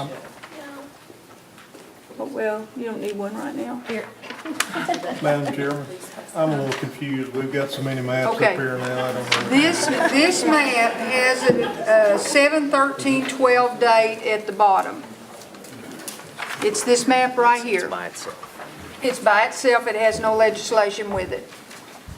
And I think we'll designate it as Coates Amendment. And we now have a motion and second, so we're talking about this map, folks. Discussion. I believe, Bill, you would have been next, I believe. Thank you, Madam Speaker. I believe so. I believe you're next. I've got you down as next. I'll try to be as brief as possible because this is absolutely a shot at me on the tribal council that I will be voted off tonight, although I'll be serving until 2013 by a handful of people. And I just don't believe that my constituents in my district are getting the best bang for their bucks from this tribal council. This map that is in front of you right now, which she calls the Coates Amendment, does exactly everything that you folks want on the tribal council, except it brings me back into the equation, and it uses good addresses only. And that's the argument that you guys keep talking about all the time is the bad addresses. This has all the good addresses, and it gives every seated council person on this tribal council right now the opportunity to run in their district and either be voted up or out in the 2013 election. I think it's only fair. The other way, I think, is, and I hate to say this, it's going to end us up in court. I'd rather move on and have the election on time. And this is your map. This is what you guys drew up. As some of the councilors that I talked about, the other one didn't fit what you wanted. This one does. It just brings me back in. If you vote on the one that's in the book right now, it actually leaves my district without a council person because in your map, you have Carrie Callan Watts in there, and she doesn't live there. So when I'm gone, that district is unrepresented just because of the oversight. So I just ask you to vote this map up. It's exactly what you want, and it's what we need for the Cherokee people. And I think it's the fair thing to do. It is absolutely fair. Motion for a 10-minute recess. Okay, motion second for recess, and I am going to grant it. 10 minutes.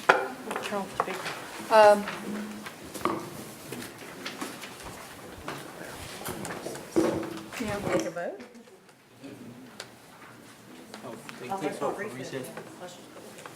I think it's privilege of the chair to grant recess. So I'm going to grant a 10-minute recess. I'm trying to figure out what would be the, I think we need to caucus. I think you should have presented this a long time ago.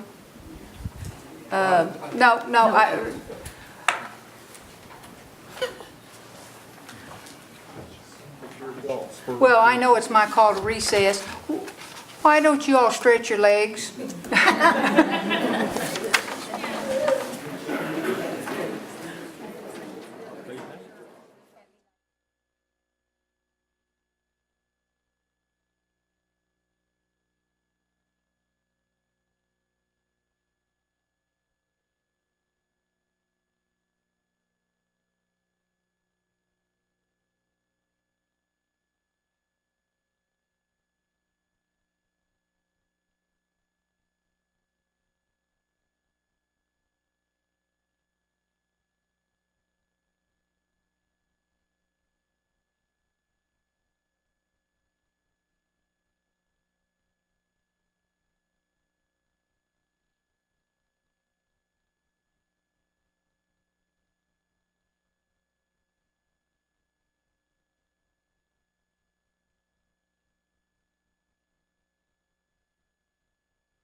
Let's get all the council back in here.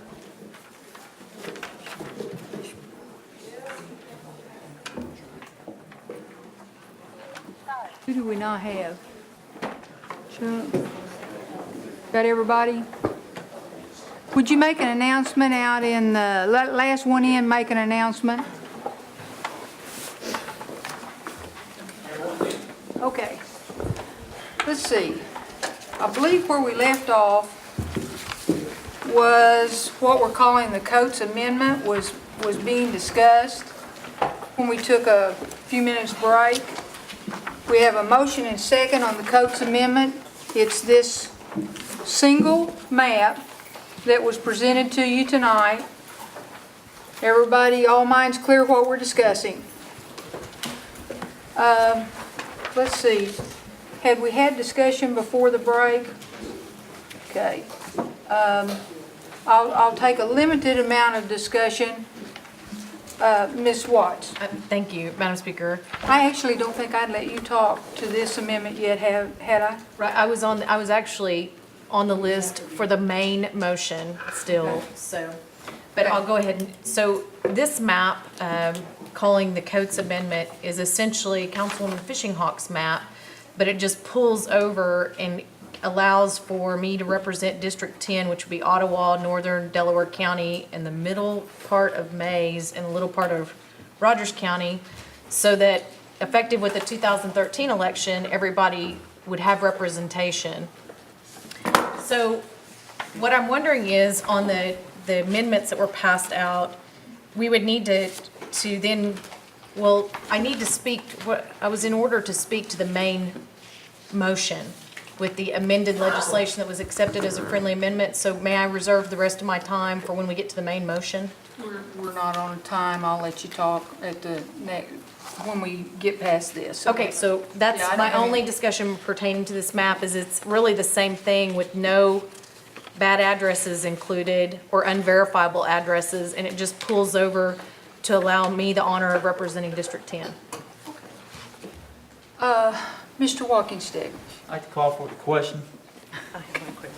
I am going to allow leeway. I had one other person on the, Okay. if that, I think that's a privilege of the chair. I'll let the one other person, Ms. Fishing Hawk, talk. I'm looking at this map that's Julia Coates' amended map, and I noticed the northern part of Delaware, the Ottawa, the strip through Mays, reaches all the way over to Rogers County. I'm going to be honest, folks, I have represented these people in Delaware and Ottawa County for the last 2 years. Matter of fact, I started representing them before I even had to. These people are from the same socio-economical class as Adair County and Sequoia County are. These people up here are still working on septics and water and the basic things that a person needs. It has nothing in common with Rogers County, and to be quite frank, they have nothing in common with the person that would be representing them. I can't see how it would be good for these people. I think you're doing a disservice for the people. There's already some resentment up there to this counselor because they claim she's the one that took away their representative in the first place. So I will be voting against this because I think, in all honesty, we are doing a disservice to the people that we are supposed to represent and keep in our hearts. And the other reason I'm against it is I looked up something that the former Chief Smith said on his veto. And he said, anytime you set out to draw a map protecting the incumbents, that is the definition of gerrymandering. It's on record, folks. He said it, and it's one of the few times I agree with him. So I will be voting no.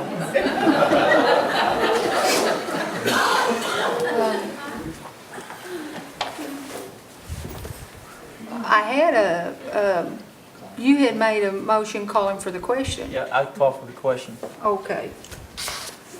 Well, we're going to go ahead and call for the question now on the Coates Amendment. Just to make sure all minds are clear, what you're voting for is you would be substituting this map for what we're calling Exhibit A of the main motion. You would be substituting this map.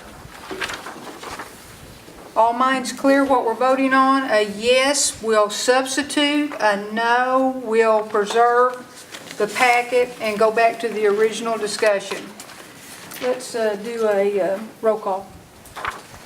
Chuck Hoskin Jr., No. Hannah Glory Jordan, No. Lee Keener, Yes. Dick Lay, No. Curtis Stout, No. David Thornton, No. David Walkingstick, No. Eric Allen Watts, Yes. Yul England, Yes. Jack Baker, Joe Byrd, No. Julia Coates, Yes. Jody Fishinghawk, No. Meredith Fraley, Yes. Janelle Fulbright, No. Don Garvin, Yes.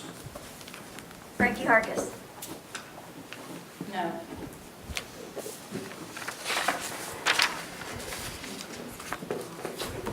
Seven yes, 10 no. Okay, the amendment fails. Now that puts us back to the original packet, which is designated as an act, and it has a map that says Exhibit A on it. Has everybody got that packet? This is we have a motion and second for consideration of this packet, and we're going to start discussion. And I'll start with Ms. Watts because Thank you. you had left off. Thank you, Madam Speaker. Just to clarify, because I'm not clear on this legislation, whether there's an effective date or not. Is that effective with the 2013 elections and therefore the beginning of that 2013 term? I think the Constitution calls for August 14th at 2 o'clock would be inauguration. Emergency clause in it, but the redistricting is for 2013. Or is it effective immediately? Are you asking that question of the sponsor? Yes. So, Madam Speaker, there is, as you'll note, an emergency clause in Section 8. So the act takes effect immediately inasmuch as it puts Election Commission on notice of what the district shall be. That's important. Certainly, though, as it followed with our last redistricting, it's 2013 when people file for these districts that are open and creates those districts. So I hope that's responsive to your question, but certainly to the extent that entities like the Election Commission need to take action responsive to this legislation, there is an emergency clause. Madam Speaker, may I continue? I have Yes. additional questions. Then to clarify, on Section F, it states, individuals elected to the tribal council for each district shall maintain their domicile within the boundaries of that district, and failure to do so shall result in forfeiture of the office, and the position shall be declared vacant. Does that mean, since Councilman Keener and I both reside in the same district of the Exhibit A, that one of us would somehow be required to resign because we both represent the same district? And again, I'm assuming you're directing that to the sponsor? Yes, please, I Madam think the language largely speaks for itself. Failure to retain the domicile shall result in the forfeiture of office and the position declared vacant. The issue is, when does that take place? These districts are established for the purpose of the 2013 election.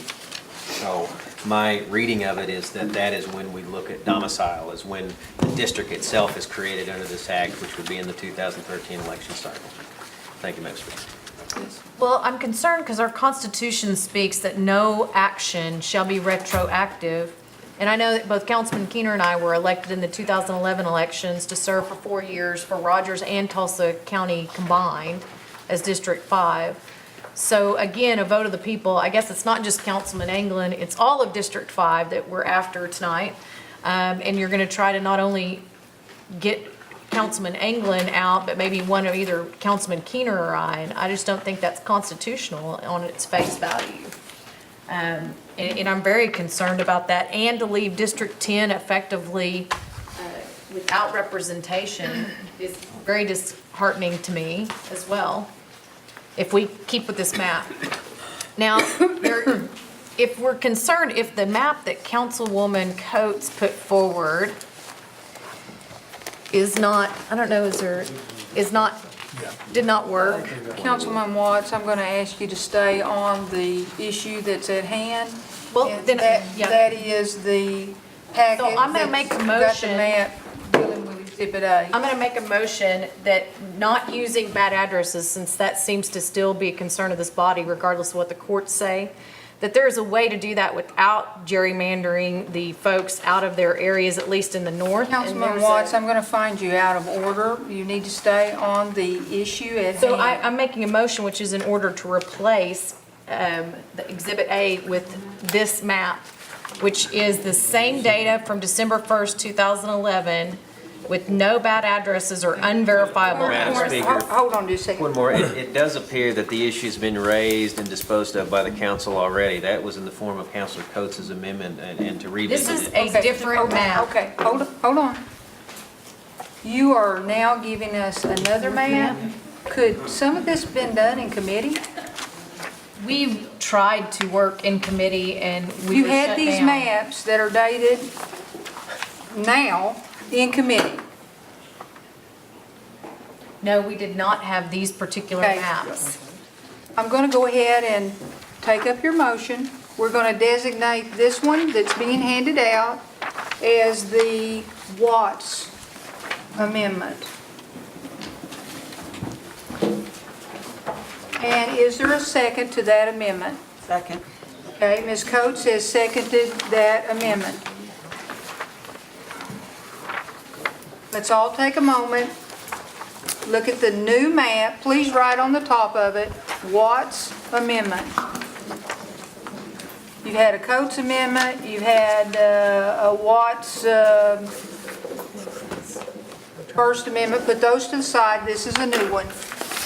Hold on just a second. Everybody got a copy of the map? Okay. Maps for the sole purpose of saving people. Now we'll start discussion. Mr. Walkingstick. So, a question to Councilwoman Watts.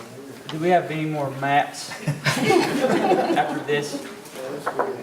I'm sure there's a number of maps that we could draw that would be more constitutional, but this is the number, this is all that we will be presenting tonight, to my knowledge. Okay, thank you. Thank you. Okay. Councilman Lay. This was going to be my question also to the councilors on that end of the table. We've got several maps and so when is enough enough? May I respond? Is that question directed to her, or is that just a generic That's a comment? generic comment. Okay, no, you may not. Okay, other discussions on the Watts amendment? Ms. Fishenhawk? I would just like the record to reflect that these maps being handed out are being, well, they've been outright honest with it. They're doing it with the sole purpose of saving everybody on the council, which is the definition of gerrymandering. They're doing it they set out with a purpose. Thank you. Okay. Councilman Anglin and then Councilman Coates. Okay. Thank you, Madam Speaker. This map here, looking at it doesn't do what Council Lady Fishing Hawk was saying earlier. It makes this more contiguous across here in District 10, and it still lets the little teardrop fall down up here in District 2, and the little light green flow around up at the top of District 7. So, I don't know. To me, this is a good-looking map. I thought the last one was good, but I think this one's even better. So, I mean, I'm seeing a lot of head shake. You know, this is a good map. I mean, I would really appreciate if everybody would consider this one. So, this puts everybody where they're at.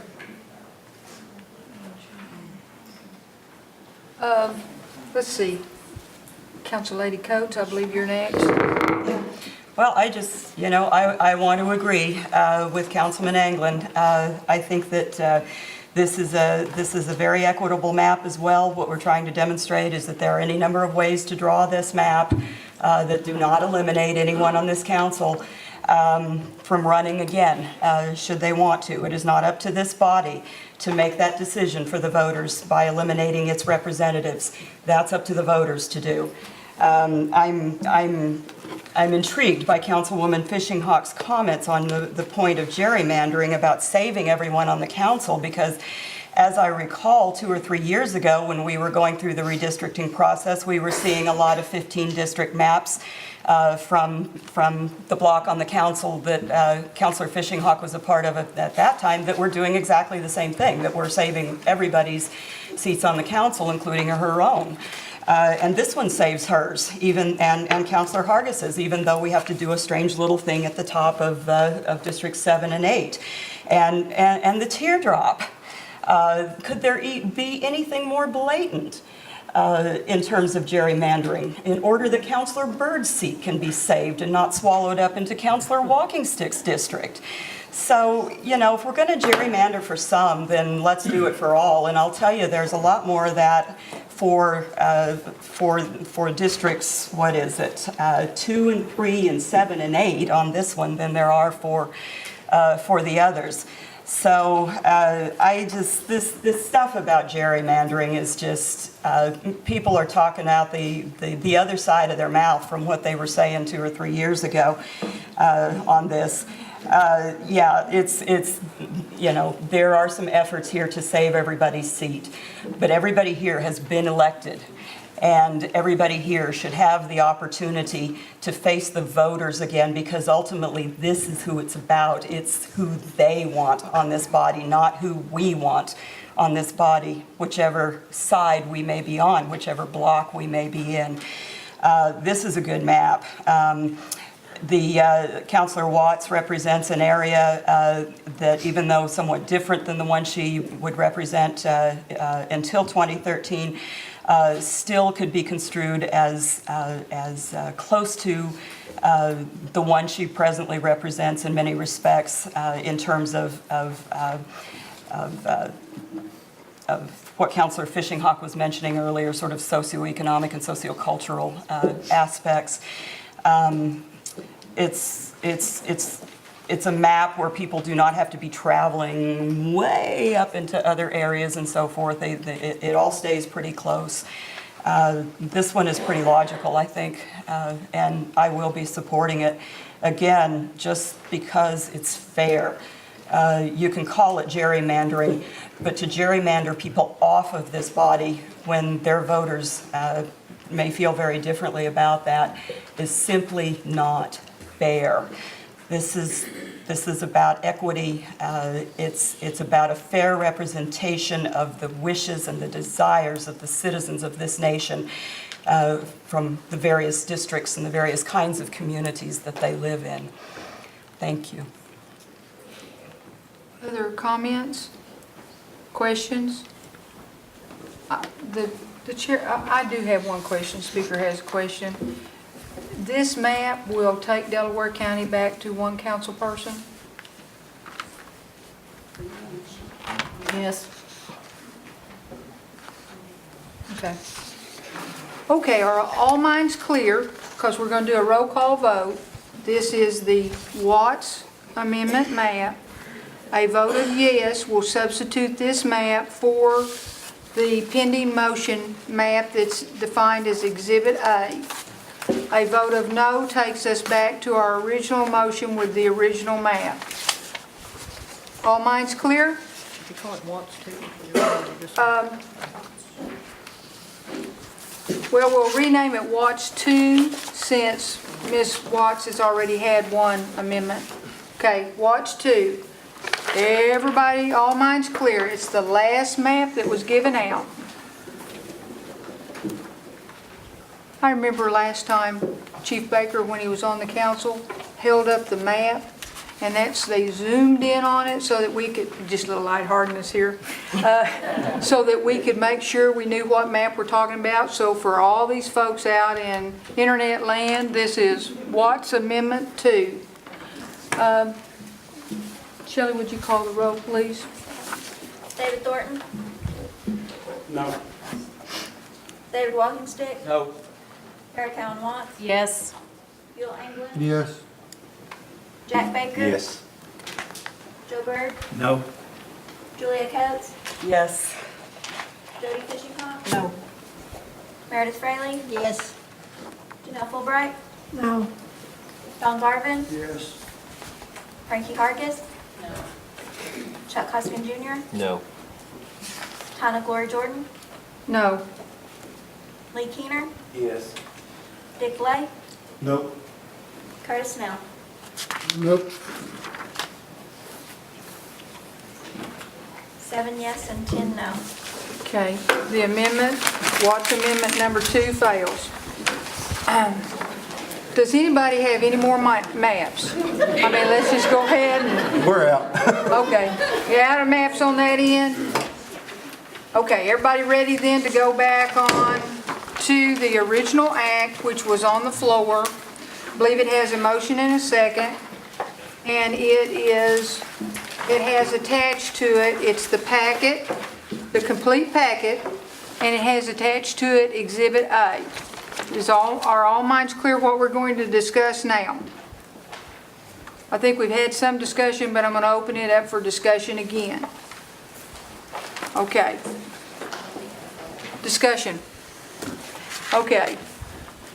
Council Lady Watts. Thank you, Madam Speaker. So for the record, I do want my full amendment included in the record with the notes of the meeting from the initial amendment that has a lot of the discussion around The this chair primary the chair motion. is not going to allow that. They've all been voted down. That we will put in the minutes what is approved. Madam Speaker, so that speaks directly to the unconstitutionality of the map in front of us, the main motion that we're going to be You can speaking speak directly to it in your comments. But no, we will not put in a map in the record that was voted down by this body. Actually, that map, having been voted on and made a motion, should be in the record. It should be in the complete record to give the whole details. The chair is not putting a map in the record that was voted down by this body. Then our records would be incomplete. You could Madam challenge Speaker. the chair's decision, but the chair has made their decision. Now, do you have comments to make? So apportionment is based on Cherokee Nation citizenship or blue card population as provided by the Tribal Registrar database and not the U.S. Census, as stated in an earlier meeting. The tribal court has clearly ruled in 2010 that all citizens must be included in the population count regardless of whether they have a Do you bad address intend or to not. just read what you have? Madam Speaker, for the sake of the body and the poor people that have to listen to us this evening, I asked to put this in the record as written and provided so that we wouldn't have to read it. And you suggested I do this, so this is. Your comments will be taken, but you're not going to read something into the record. And I if am you want to commenting along challenge with the it. chair, if you want to challenge the chair, you can. You make your comments, we'll go on to the next person. You can either make your comments or we'll go on to the next person, or you can challenge the chair's decision. I would like to challenge the chair's decision. Okay, we'll take a vote on May I state challenging. why? I have made a decision that I will not allow her to read a failed motion into the record. That is my prerogative. You can override me Failed motion. by a majority vote. I believe it's a majority. Wait, let me, Point of I believe point of information. We've been down Madam this road Speaker. before, and it was a majority vote. Yes. I'm not reading the prior motion into the record. This is some of the notes within that I've passed out, and Call I'm for the picking and question on the choosing. chair's Okay. order. The question has been called for. We'll take a vote. Yes vote will override the chair's decision. A no vote, the decision will stand. We will make our comments and move on. So yes vote overrides the chair, no vote sustains the chair's decision. Yes, what, can you repeat that? Yes vote overrides the chair. Shelley, let's go ahead and take roll call. Meredith Rayleigh, No. Janelle Fulbright, No. Don Garvin, Yes. Frankie Hargis. No. Chuck Hoskin Jr., No. Tana Glory Jordan, No. Lee Keener, Yes. Dick Lay, No. Curtis Snell, No. David Thornton, No. David Walkingstick, No. Eric Callen Watts, Yes. Bill England, Yes. Jack Baker, Yes. Joe Byrd, No. Julia Coates, The chair herself has read things into the record in past years, and so I am voting yes. Jody Fishinghawk? No. 6 yes and 11 no. Okay. Do you have comments to make without reading into the record a So- failed motion? Yes, I do, but for the record, that means that no one can have notes in front of them and read from them going forward, is the way I understand the chair's decision. Is that correct? I have made a decision, Kara. I'm asking for Make your clarification. comments or I'll pass you and move to the next person. So apportionment is based on population. Population is your blue card address. It's whether you're a newborn or whether you're an elder of 105. Where you were in your residence at the last place, that's where your apportionment. This is all based on apportionment is supposed to occur every 12 years unless there has been a movement in population. For a number of reasons, we have large population growth of Cherokee citizens in the northern parts of the Cherokee Nation. So therefore, the courts have ruled that you would apportion before the 12-year deadline as needed or when needed. And then to do that, because we do not take any form of actual census and we rely on Cherokee Nation citizens to update their blue card actively by sending us the update and documenting it with a copy of a photo ID, then we may have a number of people that have bad addresses for one reason or another, and a primary reason is 911 addressing. In the northern counties, those county governments actively went forward with 911 laws. Therefore, people live at the same address that they did in many cases, but because a 911 address changed, they may no longer receive their U.S. postal mail, which would mark them as unverifiable addresses in our database, even though they live in the same place and are still a Cherokee that deserve equal representation here in Tahlequah. And we all know how it feels to be an hour or two from Tahlequah. That's already bad enough, let alone this body trying to oust people they don't care for that our citizens have properly voted into place for a full term.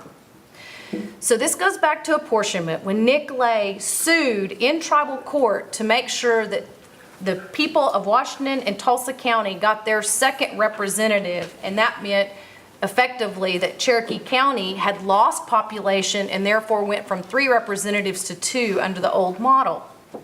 We originally went to court in 2009 and 2010 to sue for apportionment because the politicians here in Tahlequah wouldn't listen and wouldn't look at the facts on the table, so we had to go and use tribal resources and our time in the courts.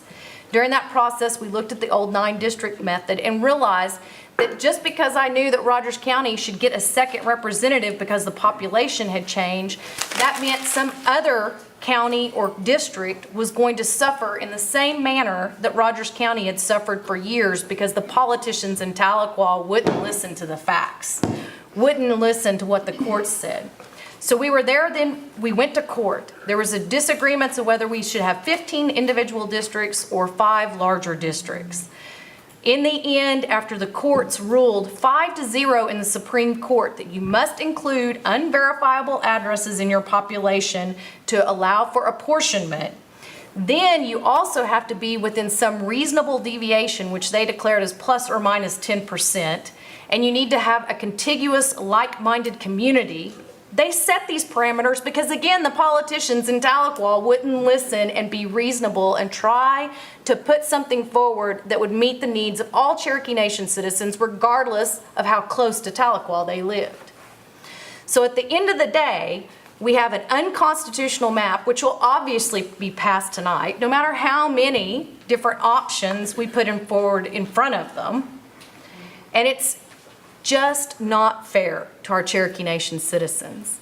This isn't even about the people seated at this table. This is about the Cherokee Nation citizens and making sure that we get in a timely manner districts that are representative of our people so that we can get the precincts noted and out and educate our voters on where they're going to vote in 2013 and possibly 2015 elections. Instead, it looks like we're headed back to court.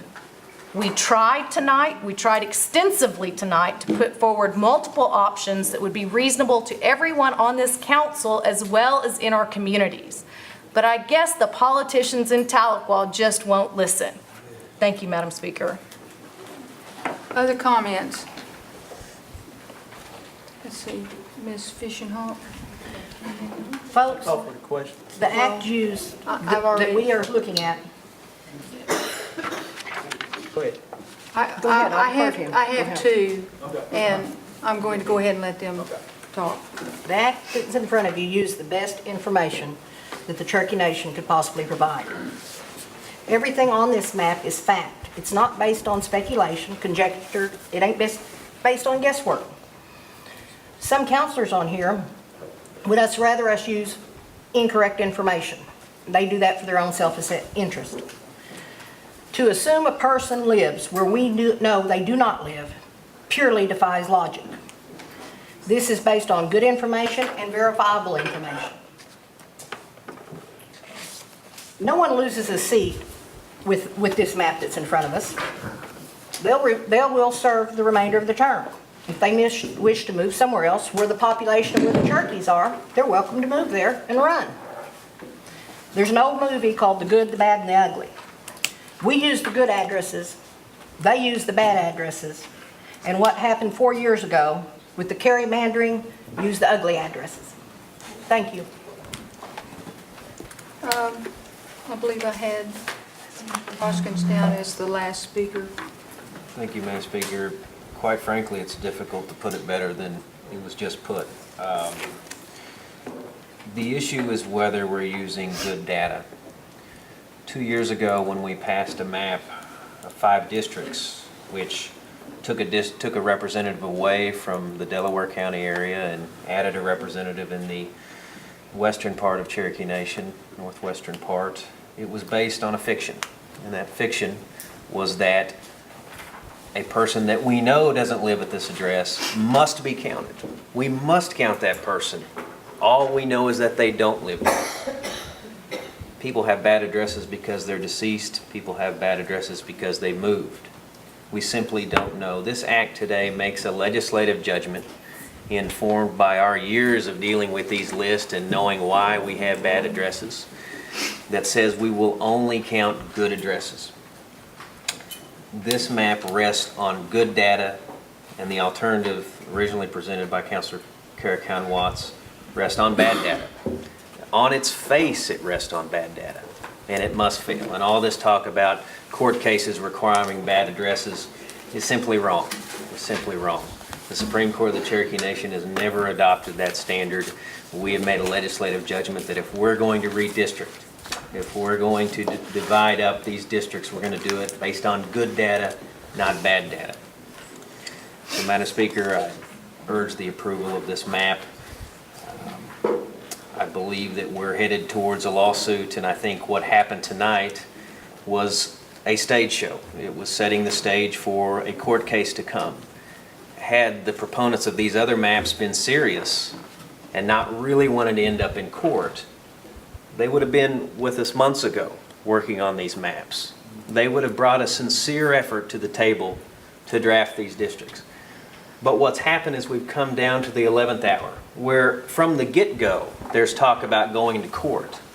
Now, I ask you, Madam Speaker, does anyone seriously think we're not heading to court? Does anyone seriously think that tonight was a sincere effort to broker a map that the whole council could agree on?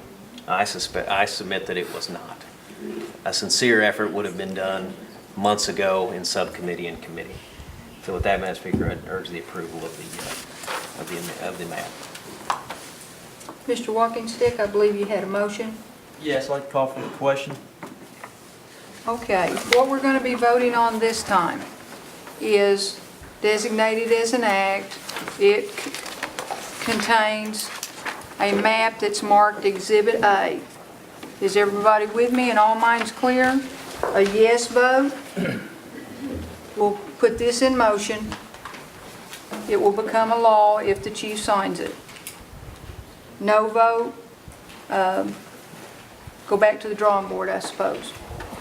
Okay, we're going to do a roll call on this. Jody Fishinghawk? Yes. Meredith Fraley? No. Janelle Fulbright? Yes. Sean Garvin? No. Frankie Hargis? Chuck Huskin Jr.? Yes. Hannah Glory Jordan, Yes. Lee Keener, No. Dick Lay, Yes. Curtis Snell, Yes. David Thornton, Yes. David Walkenstick, Kara Cowan Watts, No. Bill England, Jack Baker, No. Joe Byrd, Yes. Julia Coates. No.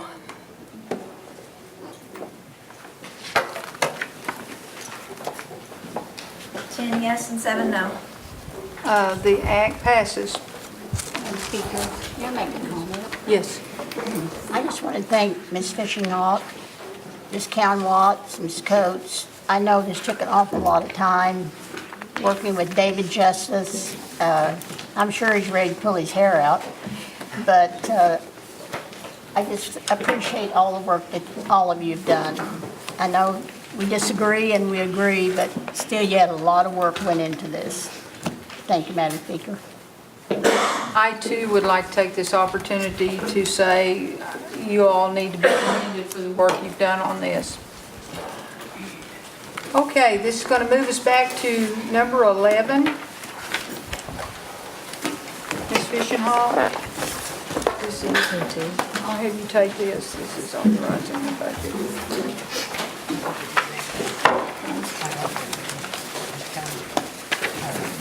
Have you got that? Okay.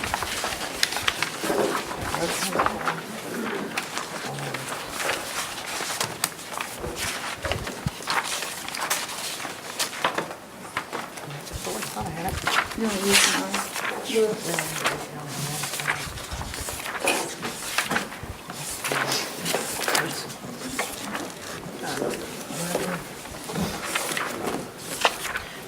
The purpose of this amendment is to authorize and approve the use of funds subject to the availability of such funds. It believes the cumulative total of the budget is increased by $2,799 for a total budget authority of $548,616,547, and I move for its approval.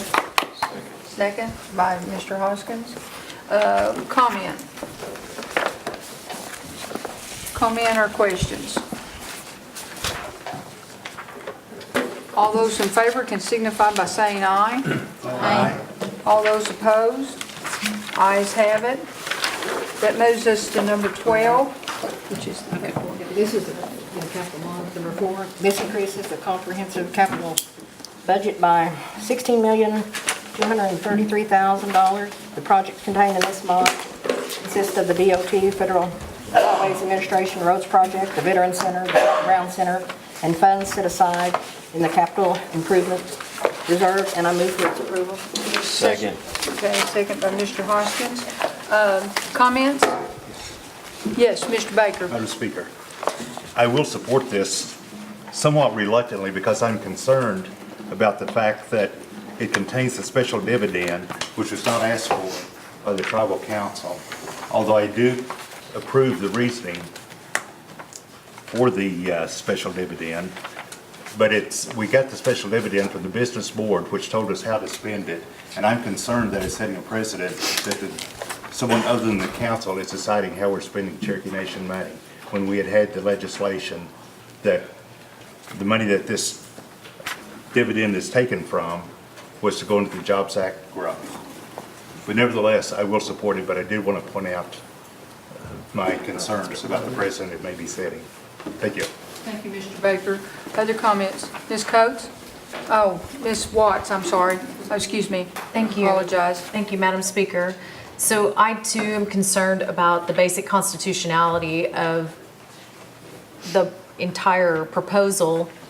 The way it came to us, I think in the press, it alluded that this was normal practice, and I don't know that it's ever been normal practice. I believe this is probably the first one of its kind. And the power of the purse strings for the balance of how the government functions rest with the legislative branch.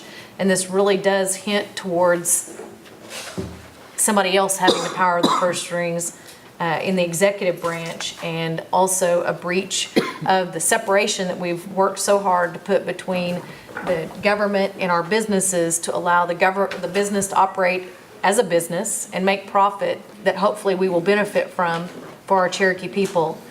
I'm also going to vote for it because it is with caution, and I appreciate Councilman Baker's remarks because he is right on. Thank you, Madam Speaker. Other comments?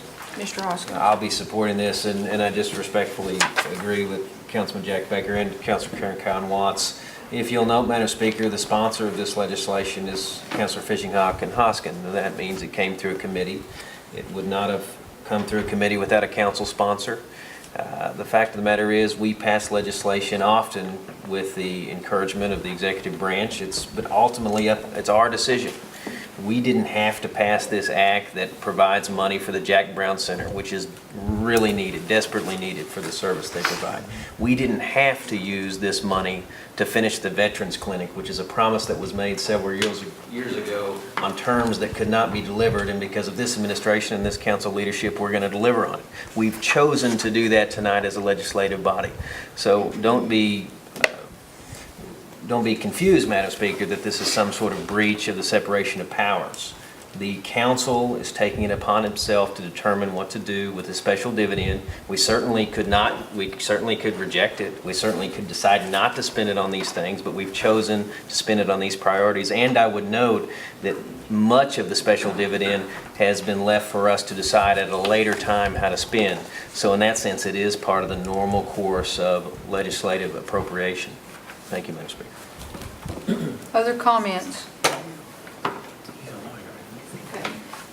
We'll do this by, well, it's act, we'll do it by roll call.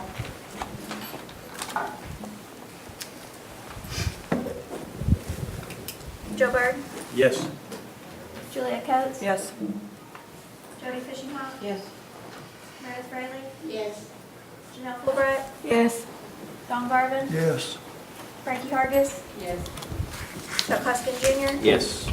Hannah Gloria Jordan. Yes. Lee Keener. Yes. Dick Clay. Yes. Curtis Snell. Yes. David Thornton. Yes. David Walkenstick. Kara Cowan Watts. Yes. Bill England. Yes. Jack Baker. Yes. 17 yes and 0 no. Okay. Act passes. We're going to move to the packet that was given out on the 4 issues that came out of committees today from the Health Committee. Ms. Fulbright, I'm going to ask you to take number 13. A resolution authorizing the submission of a special grant application to the Centers for Disease Control and Prevention, the CDC, for funding to develop and build capacity to implement interventions. Second the motion. I move for it. Motion made by Ms. Fulbright and seconded by Mr. Garvin. Comments? We'll do a voice vote. All in favor of this resolution can signify by saying aye. Aye. All opposed? Ayes have it. Number 14, Mr. Lay, I'm going to ask you to take that. Yes, Madam Chair. A resolution authorizing the submission of a grant application to the Department of Health and Human Services, Administration for Children and Families, Office of Child Care for Tribal Maternal, Infant, and Early Childhood Home Visiting Grant Program. Like, Put that in form of a motion. make a motion. Second by Mr. Walkenstick. Comments, questions? All in favor can signify by saying aye. Aye. All opposed? Ayes have it. Ms. Fraley, would you take number 15?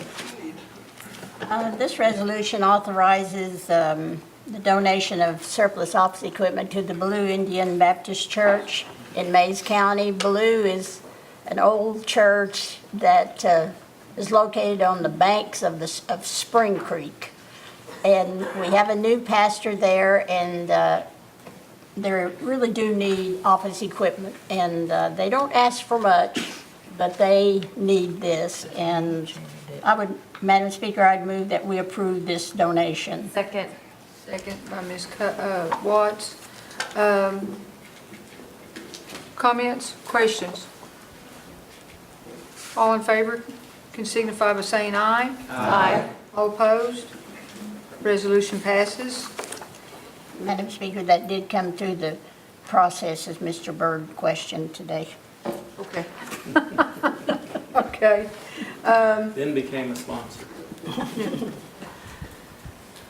Ms. Hargis, would you take the last one, please? This is a resolution authorizing the donation of surplus office furniture to the Stillwell Police Department.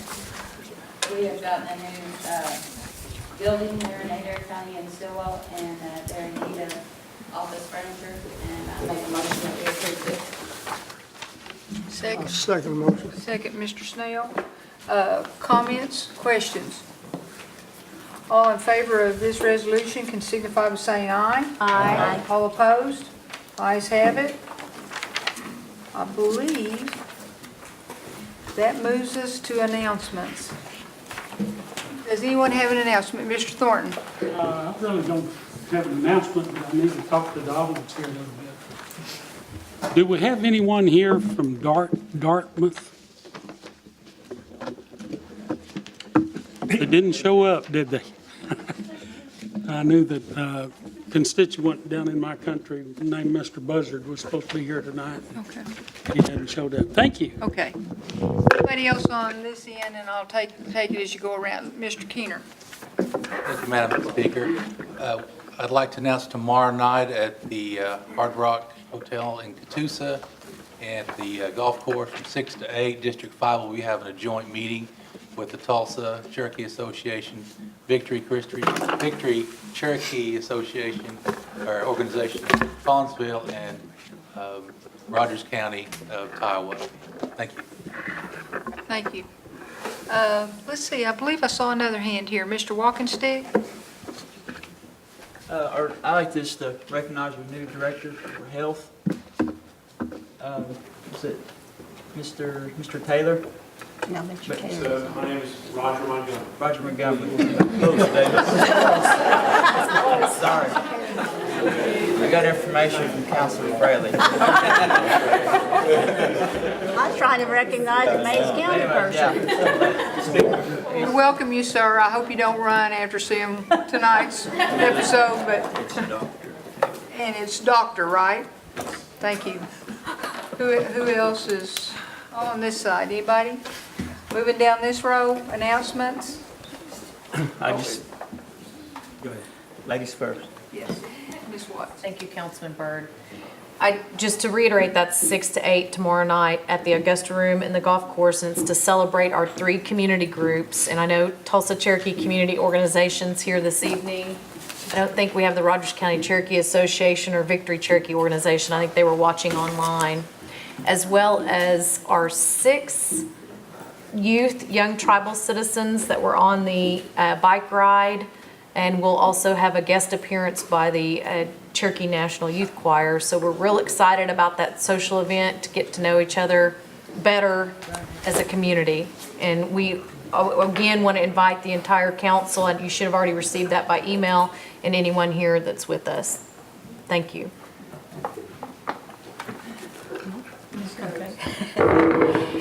We have a program going on at Northeastern State University this past week and this week that is called Summer Abroad in the Cherokee Nation, and we have 17 students and community people who are participating in it, about half of whom have come here from other states. All are Cherokee citizens, but they are at-large Cherokees, and then the other half who are local people, most of whom are from the northern districts that we're being bandied about tonight. So I think everybody's gotten a real good, interesting introduction to the liveliness of Cherokee politics this evening.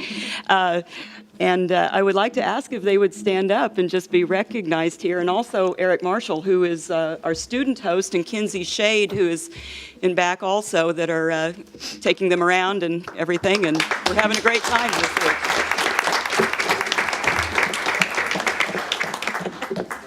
It was exciting, Jason says. Thank you. Mr. Burke. Yes, just a brief summary on what we experienced at the Tri-Council meeting for the people that did not attend or did not watch. It was very historic. There were 5 former chiefs in the audience from the Eastern Band. We had approximately 30-something council members from United Kituwa Band, Cherokee Nation, the Eastern Band, and you know, this is only 160 years ago that we went through some of the mistrust that the federal government imposed on us. if we had these negotiators there, we might not have signed that new each other. You saw in action today. They come in, everybody for doing their work on the maps, and it might seem a little somewhat confusing, but we're trying to do the best for our people out there. And it works out. We disagree here, we walk out, we want to serve the people. Just want to let you guys know that we're honored to be here tonight and serve you, and we're going to do the best we can. With that, I say Wado and ski is the way they say it in Eastern Band.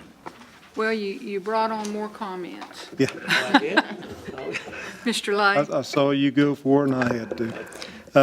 I just wanted to probably recognize, and I heard my son's name mentioned several times tonight, and I really appreciate Team Cherokee finally coming around and recognizing that my son is a fine, upstanding young man, farsighted, and had a lot to do with your preparation tonight. At one time, that wasn't true. And so I really appreciate you all recognizing him for me tonight. He is a good kid, and he's, 40 years old now, but he's still a good kid. And, maybe someday somebody will be talking about me like that. I don't know. We'll see. And thank Team Cherokee for bringing his name up several times. He is a fine young man, and he did fight that fight, but I don't think he used people who didn't live there. Okay. I would like to mention that there was 3 chiefs from Cherokee Nation of Oklahoma there. That would be Chief Byrd, Chief Baker, and Chief Crittenden.